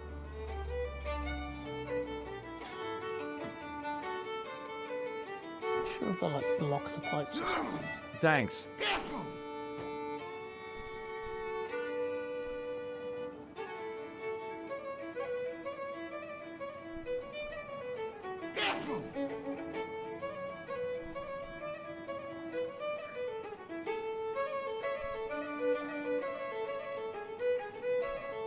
The glass was empty. Somehow, I...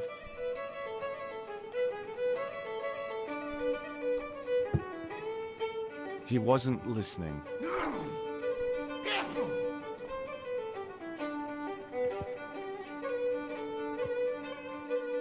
Hello. Ever seen this towel before? Doesn't it belong on the bar? Very observant, Fitzgerald.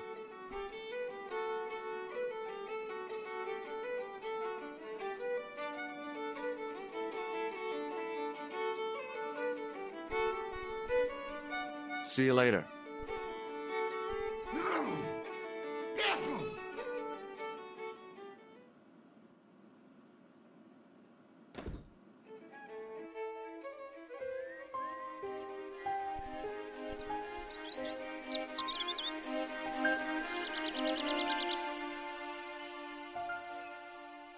I tugged at the trapdoor, but it was locked from the inside.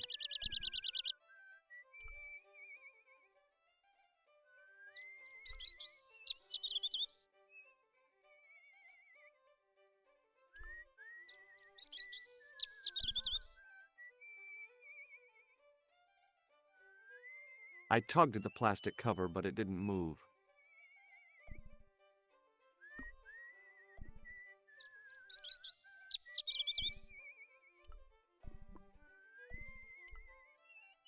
I tapped the plastic with the lifting key, but it was too strong to shatter.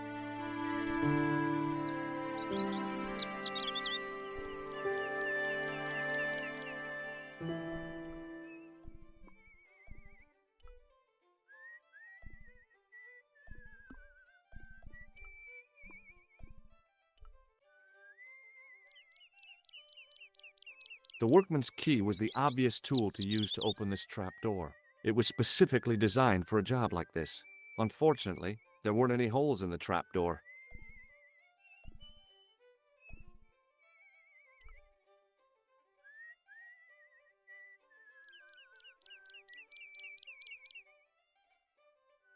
I took hold of the grating and pulled hard, but it didn't move.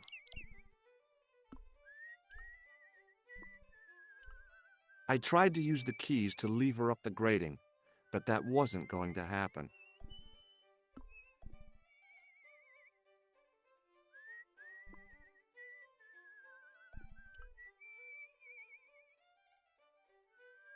Hey, McGuire. What do you want to know? Are you sure Fitzgerald worked at the dig? Oh, yes. It was him, all right. Would I tell a lie? Well, he denies it. I saw them together only last night. I wish you'd told me that sooner. What were they doing? Pegram gave Fitzy a box. He didn't look too happy about it. I knew it. But how am I going to persuade him to part with it? Break his fingers. No, I couldn't do that. I could. Thanks for the offer, kid, but I'll try a more subtle approach. Chinese burns? Do you know where I could find Fitzgerald? He's inside, but you won't get no sense out of him. How come? Is he drunk? He's like a frightened rabbit. A real bag of nerves. Find the fella's scared of his own shadow. What's Fitzgerald scared of? Everything and everyone. So I shouldn't have any trouble getting him to talk. He's a pushover, but don't scare him too much. Try the soft touch. Butter him up a bit. I heard that Pegram had found a legendary gem. That's right. It's been the talk of Lochman all week. You haven't seen the gem, have you? Hell no. I reckon Pegram made off with it. If I was him, I'd go to Amsterdam, chop it up and sell it. He could be living the life of Riley instead of digging holes. See you later, Right, kid. let's get this box. Okay, mister.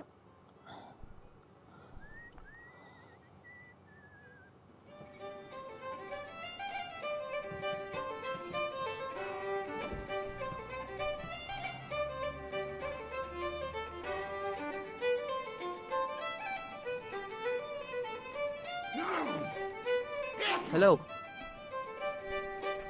McGuire says he saw you working at the dig. What's more, he saw you talking with Pegram.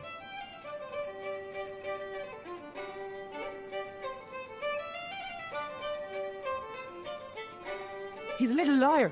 He'll say anything to get attention. Well, it's his word against yours, I guess.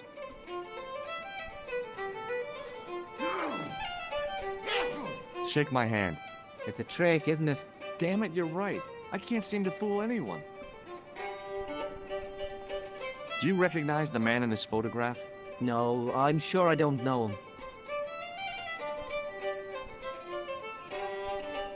Does this matchbook mean anything to you?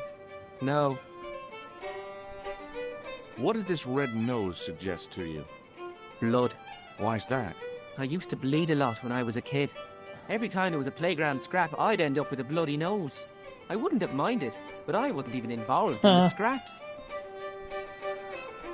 What does this tissue suggest to you? Nothing. Check out this pass. Yeah. It's yours, is it? Not exactly. Do you recognize the name? Thomas Merlin. No, never heard of him. Ever seen this towel before? Doesn't it belong on the bar? Very observant, Fitzgerald. See you later.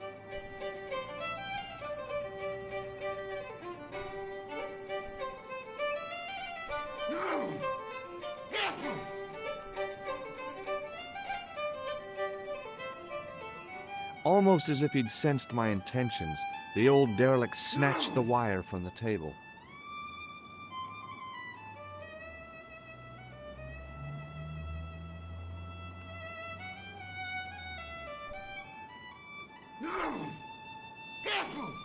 As soon as the old guy looked away, I grabbed this piece of wire. Right, here we go.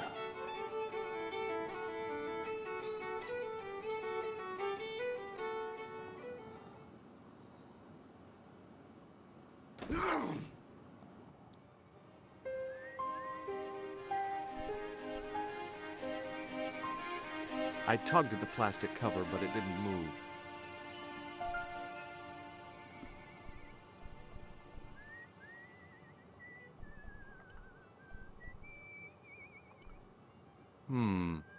Maybe not.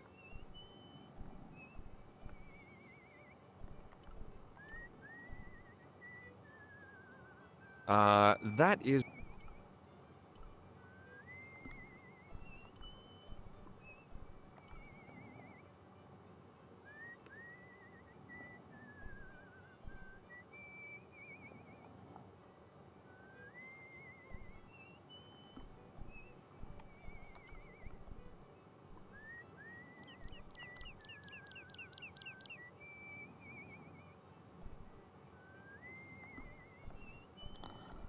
Attach the wire to the thing. Nope. Maybe not. Right, what is this? Let's look at it. Well, It was a featureless plastic box firmly attached to the wall of the building.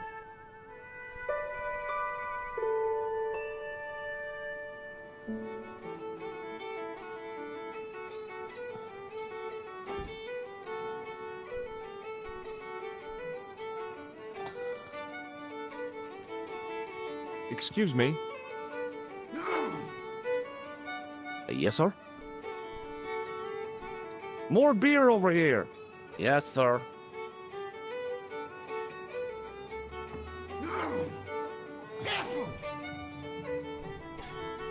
May I borrow this towel?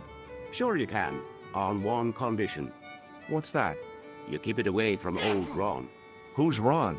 That's him in the corner, with the hygiene problem. Thanks.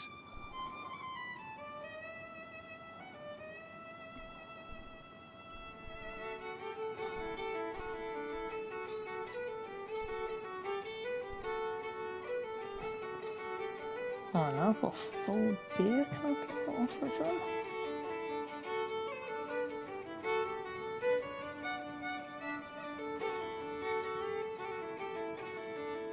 Hello.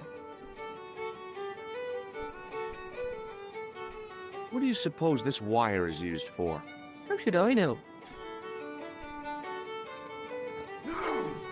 See you later.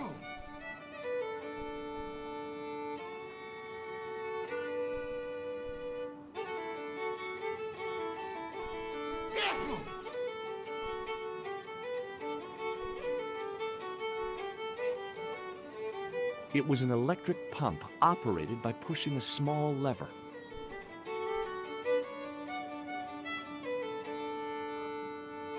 I was about to reach for the pump when I came to my senses. A rash move like that in a strange country with strange customs could be my last. I'll just keep drinking till I fall over.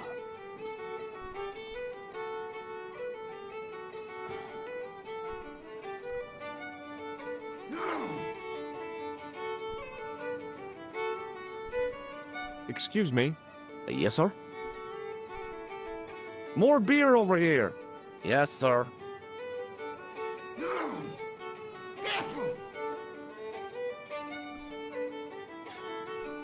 Thanks.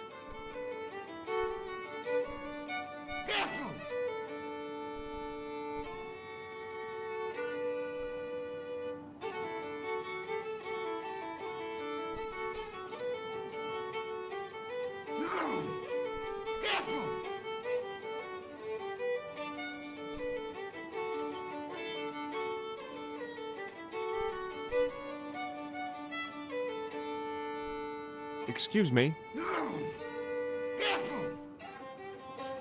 Yes, sir? More beer over here. Yes, sir. Oh, sorry, I've hit that lemon on. I need to top it there. Thanks. Hi, my name's Stobart, George Stobart. Hello there, mister. What can I do for you? Do you know Professor Pegram? Do I know him? Do I know the good professor himself? No, I don't. I mean, I know who he is, but I don't know him to talk to. Do you know anything about Pegram's excavation? Only that he didn't have the right tools for the job. What he needed was shovels and a JCB. Pegram was digging for historical remains, not coal. Is that a fact? What the hell for? It's the science of archaeology, Pat. Understanding how people used to live by what they've left behind. One day archaeologists might be digging up our remains. Imagine that, Mr. O'Brien. I wonder what they'll find. Well, it won't be arrowheads and beakers. Fast food cartons and flavored condoms, more likely. Is it true that Pegram found a valuable gem? What? First I heard of it. Take no notice of that fella, Pat. He's a journalist. Did anyone from the village work at Pegram's dig? I tried it myself, but that high and mighty history man called me incontinent. What a nerve. Hadn't I dug more holes than the rest of them put together? Do you remember seeing Sean Fitzgerald at the dig? Let me see now. I think me brain box needs a spot of lubrication. Can I buy you a drink? You most certainly can. Give me a drink for my friend here. Who? Doyle? Has he conned you into buying for him? Shame on you, Patrick. Same again. Just a point this time, Michael. 1 point of round coming up.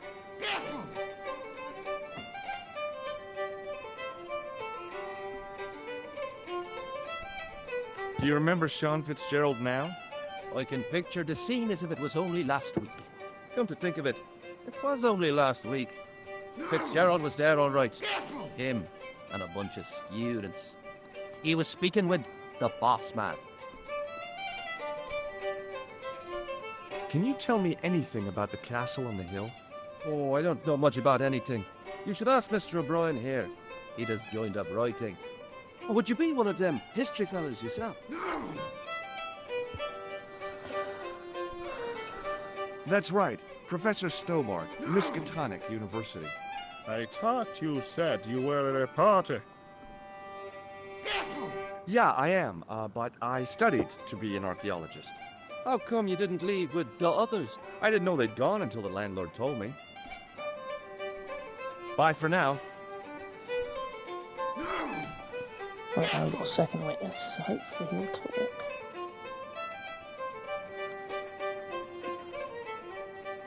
Hello. Doyle told me you definitely worked at the dig. He's seen you there. You might as well admit it. Just my luck. Grasped up by a delinquent and a dimwit. I need to talk to Professor Pegram, if he's still alive. What do you mean? Is he in danger? Yeah, you too, if I'm right. You're not from the Social Security. Hell no. What makes you think that? Well, I was claiming benefits at the same time I was working for Pegram. I'm not in a position to make judgments, Sean. That's between you and your conscience. All I want is to talk to Pegram about the gem. But he's not here. I know that. But he left that package with you, didn't he? So where did Pegram go? I don't know. I swear it. He came to see me early this morning. Said he was leaving.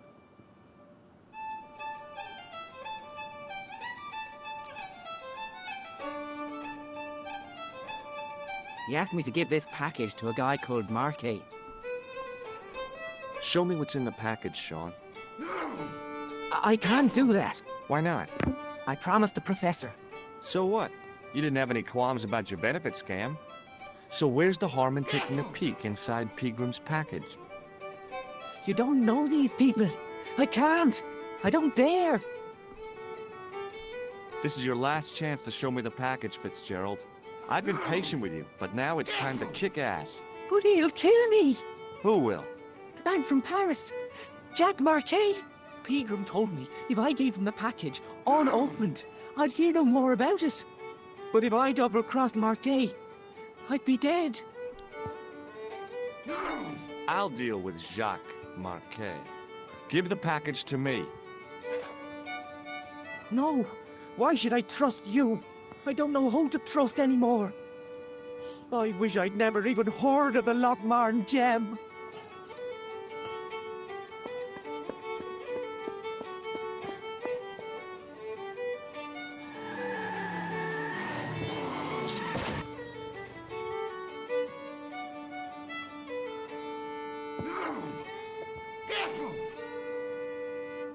Hey!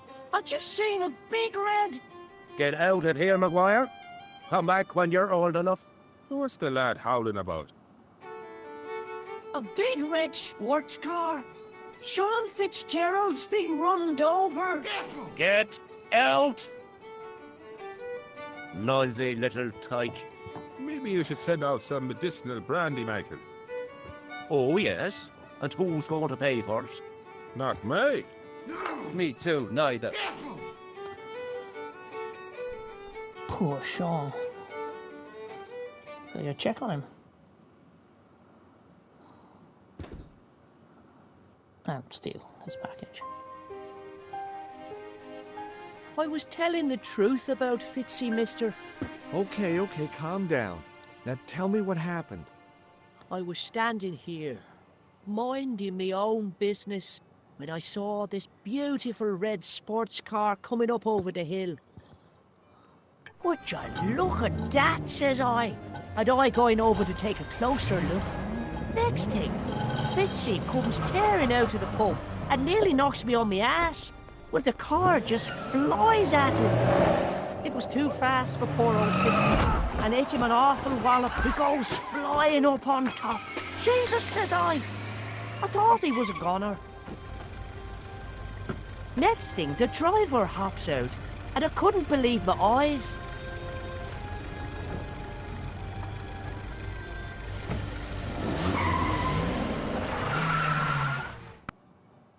He was dressed like a bloody pixie. Did this pixie have a scar on his cheek? I couldn't see. He was wearing a stupid mask. Are you a special agent? Sorry to disappoint you, kid, but I'm not. I'm just an ordinary guy caught up in a whirlpool of intrigue. And you're drunk. Not so. Yeah, you've been drinking mucky beer in the boozer. Only a few glasses. Did Fitzgerald drop anything when he was hit? I didn't see. It all happened so fast. See you later, kid. Okay, mister.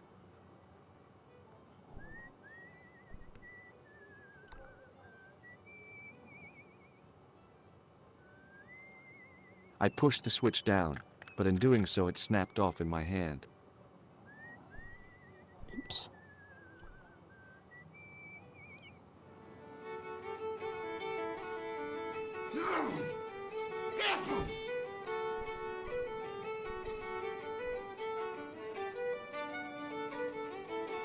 I was about to reach for the pump when I came to my senses. A rash move like that in a strange country with strange customs could be my last.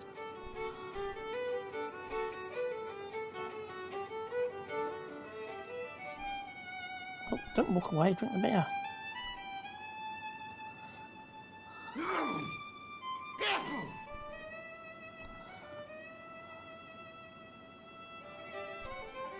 We'll have another Excuse one. me. Yes, sir? And if I'm right, the pump doesn't work. Give me another anymore. beer, dude. Give everyone another beer. Let's party, guys. I think you've had enough, don't you? Hey, listen. Is it supposed to taste the way it does? Goatpeline Stout is brewed from the finest chemicals in the world.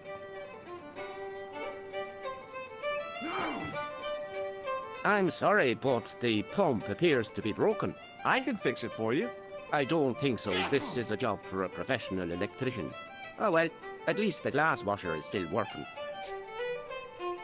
It's not my beer, is it? May I borrow this towel? Oh, wrong You one. can keep...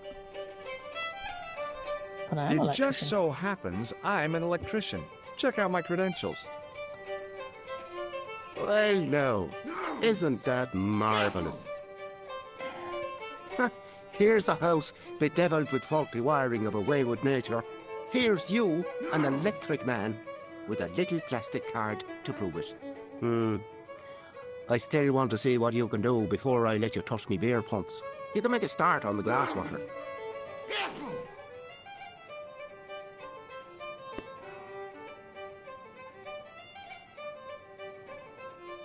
And when you finish that, will you take a look at the pumps?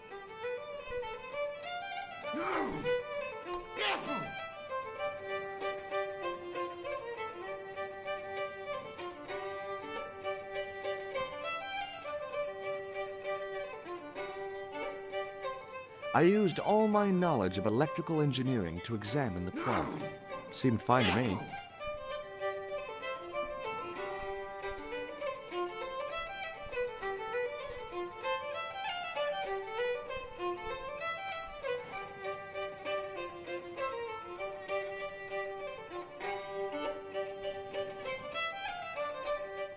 I replaced the fuse with a piece of wire. I knew it was dangerous, but I was desperate enough to disregard everything I knew about standard safety precautions. Excuse me, Mr. Leary. I fixed your glass washer, no problem. Bingo! And a blessing to all the saints. A free half-pay to that man, on the house. Now, could you take a look at the beer pumps? Well, I guess so, but I'm not making any promises. If you can't fix them, I'll have a riot on me hands. The pumps are in the cellar, right? That's right. You'll find a flashlight down there somewhere.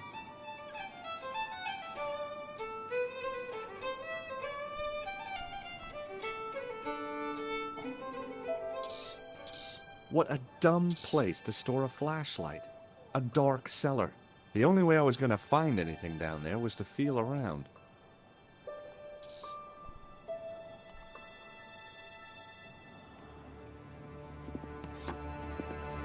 I pushed the lever and heard the grating of metal, but nothing appeared to happen.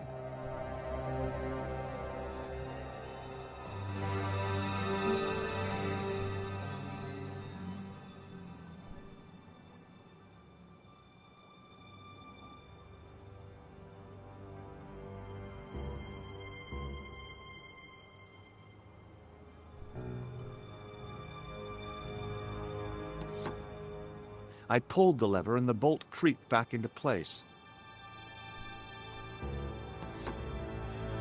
I pushed the lever and heard the grating of metal, but nothing appeared to happen. Right, I'm probably going to go out up on the top, open it from up there.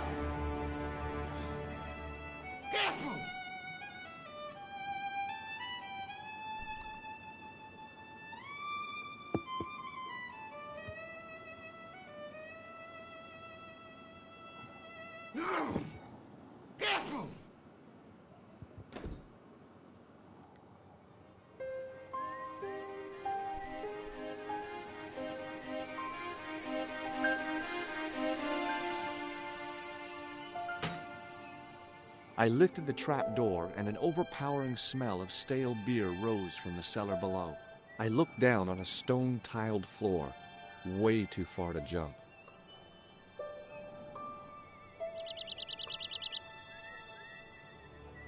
Excuse me. There was a nasty feeling in my guts I usually associated with light opera. It was Khan.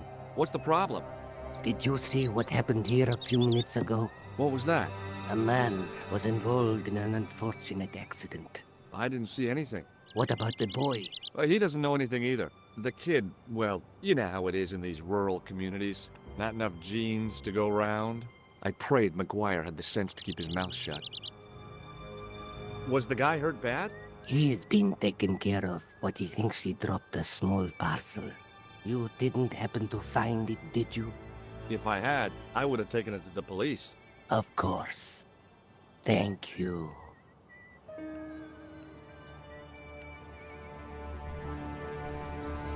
Yeah.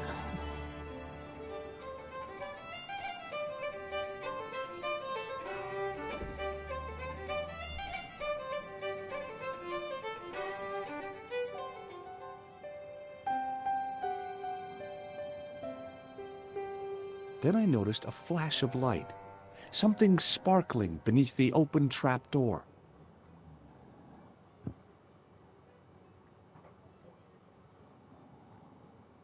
It was Peagrim's gem, all right. A large, uncut blue stone. As I held it aloft, I realized the fascination it could command. I guess I was already under its spell. Did you find it? What? Whatever you was looking for. Yeah. Listen, McGuire, I want you to keep this to yourself. No problemo. Just chuck us up a crate of lager. No way, you're not old enough. We can sell it and make some cash. Forget it, kid. I couldn't betray Mr. Leary's trust. I could, for sure. That old misery guts deserves it. If you want to do me a favor, keep a lookout for that guy in the suit. Okay. But it'll cost you a packet of chips. Oh, and shout if you see that Ferrari.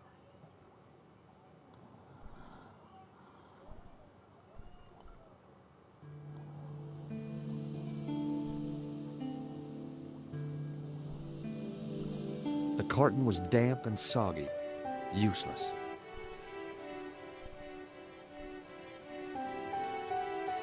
The faucet creaked, coughed, and spewed out a stream of rusty-colored water.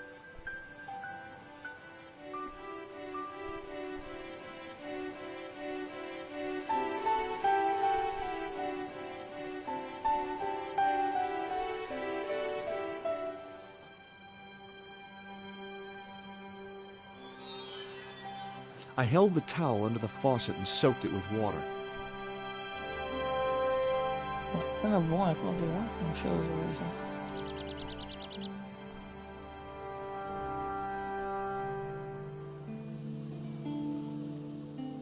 I searched the trash, but there was nothing useful there.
Hi, it's me again.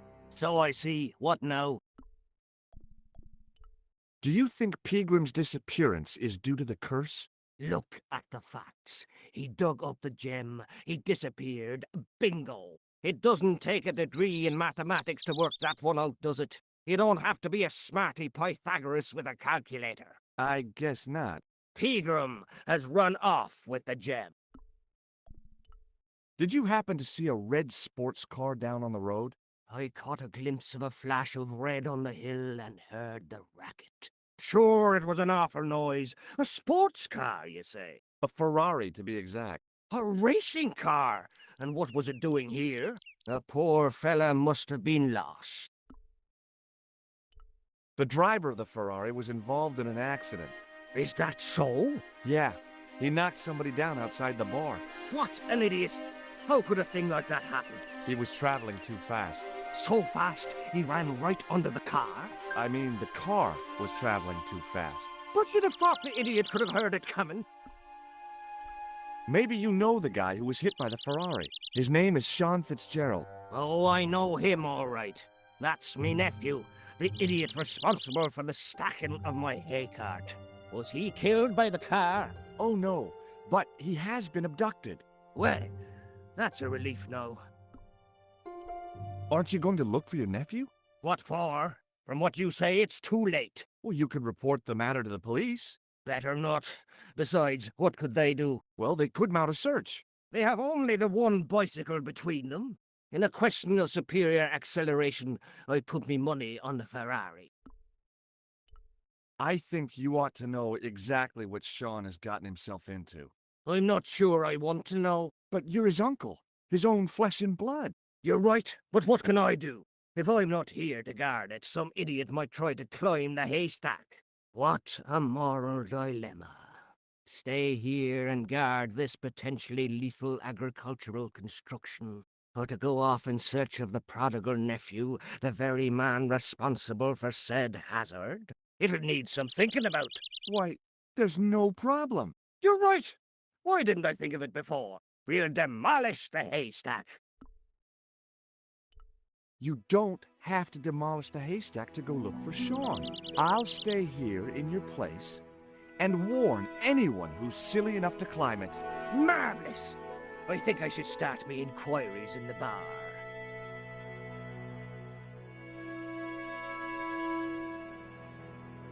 He strode off in the direction of McDevitt's bar, leaving me to contemplate the stack of hay.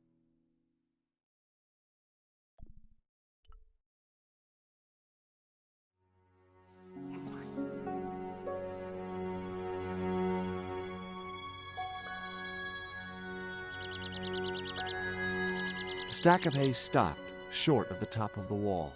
Even if I stretched as far as I could, the wall was out of reach. What I needed was a slice or two of Alice's Wonderland.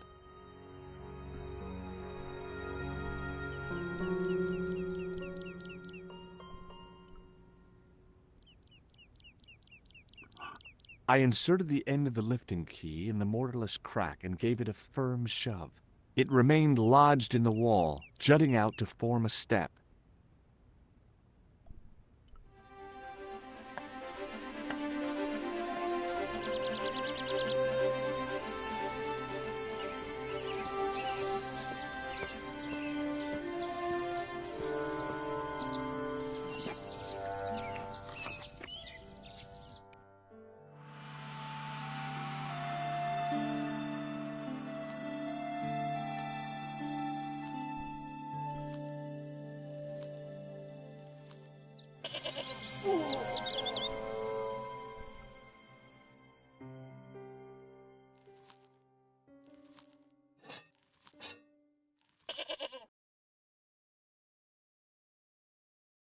The rope by which the goat was tethered had become tangled on the old plowshare.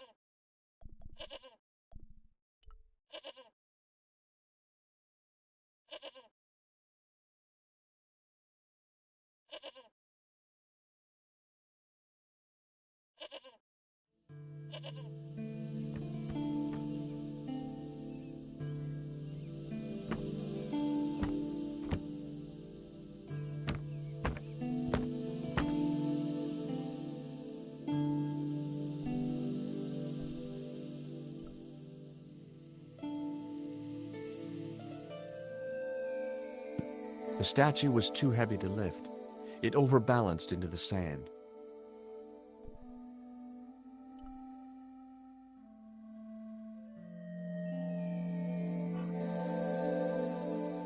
As I swung the stone upright, I noticed it had left a pattern of holes in the sand.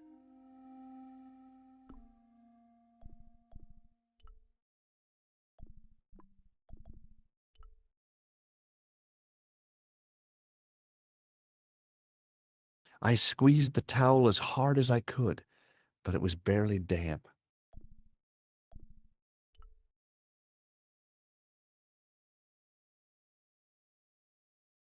As I dipped my fingers into the soft white powder, I realized what it was. Plaster of Paris. I'd used it in kindergarten to make casts of animal paw prints.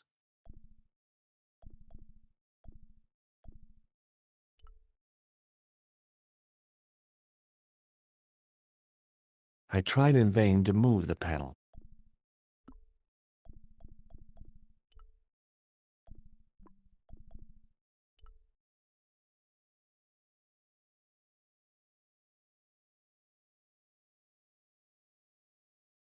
I sprinkled the plaster on the sand until the holes were filled.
I held the towel under the faucet and soaked it with water.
The trickle of water was quickly absorbed by the plaster.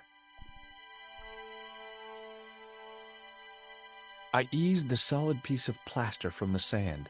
Underneath, it had formed a perfect copy of the statue.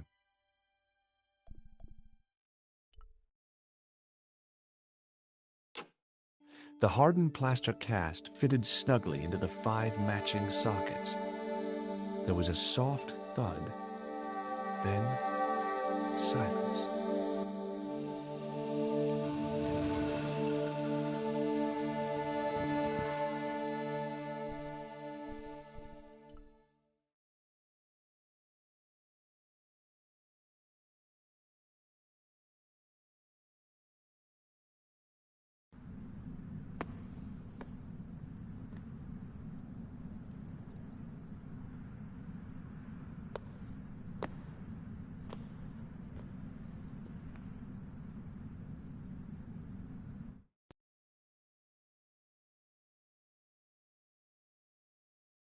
So, where did you stay last night? At McDevitt's. I got to drinking with Doyle and a couple of the guys. That explains why you look so ill today. Did you get any sleep at all? Not much. I had to share the room with another guy. Did he snore? Hardly. He was dead. Then Leary woke me in the middle of the night to help bail out the cellar. The cellar was flooded? Yeah, some idiot had left the faucet running. And you say Pegram has disappeared? Without a trace. But my visit wasn't a complete waste of time. Pegram's gem? The Templar's gem. Whoever Jacques Marquet is, he's in for a disappointment. Jacques Marquet? He's the guy who should have collected the gem from Fitzgerald. What are your plans? I want to find out who, what, or where Montfaucon was. All I've got to go by is the name and a picture of a hanged man.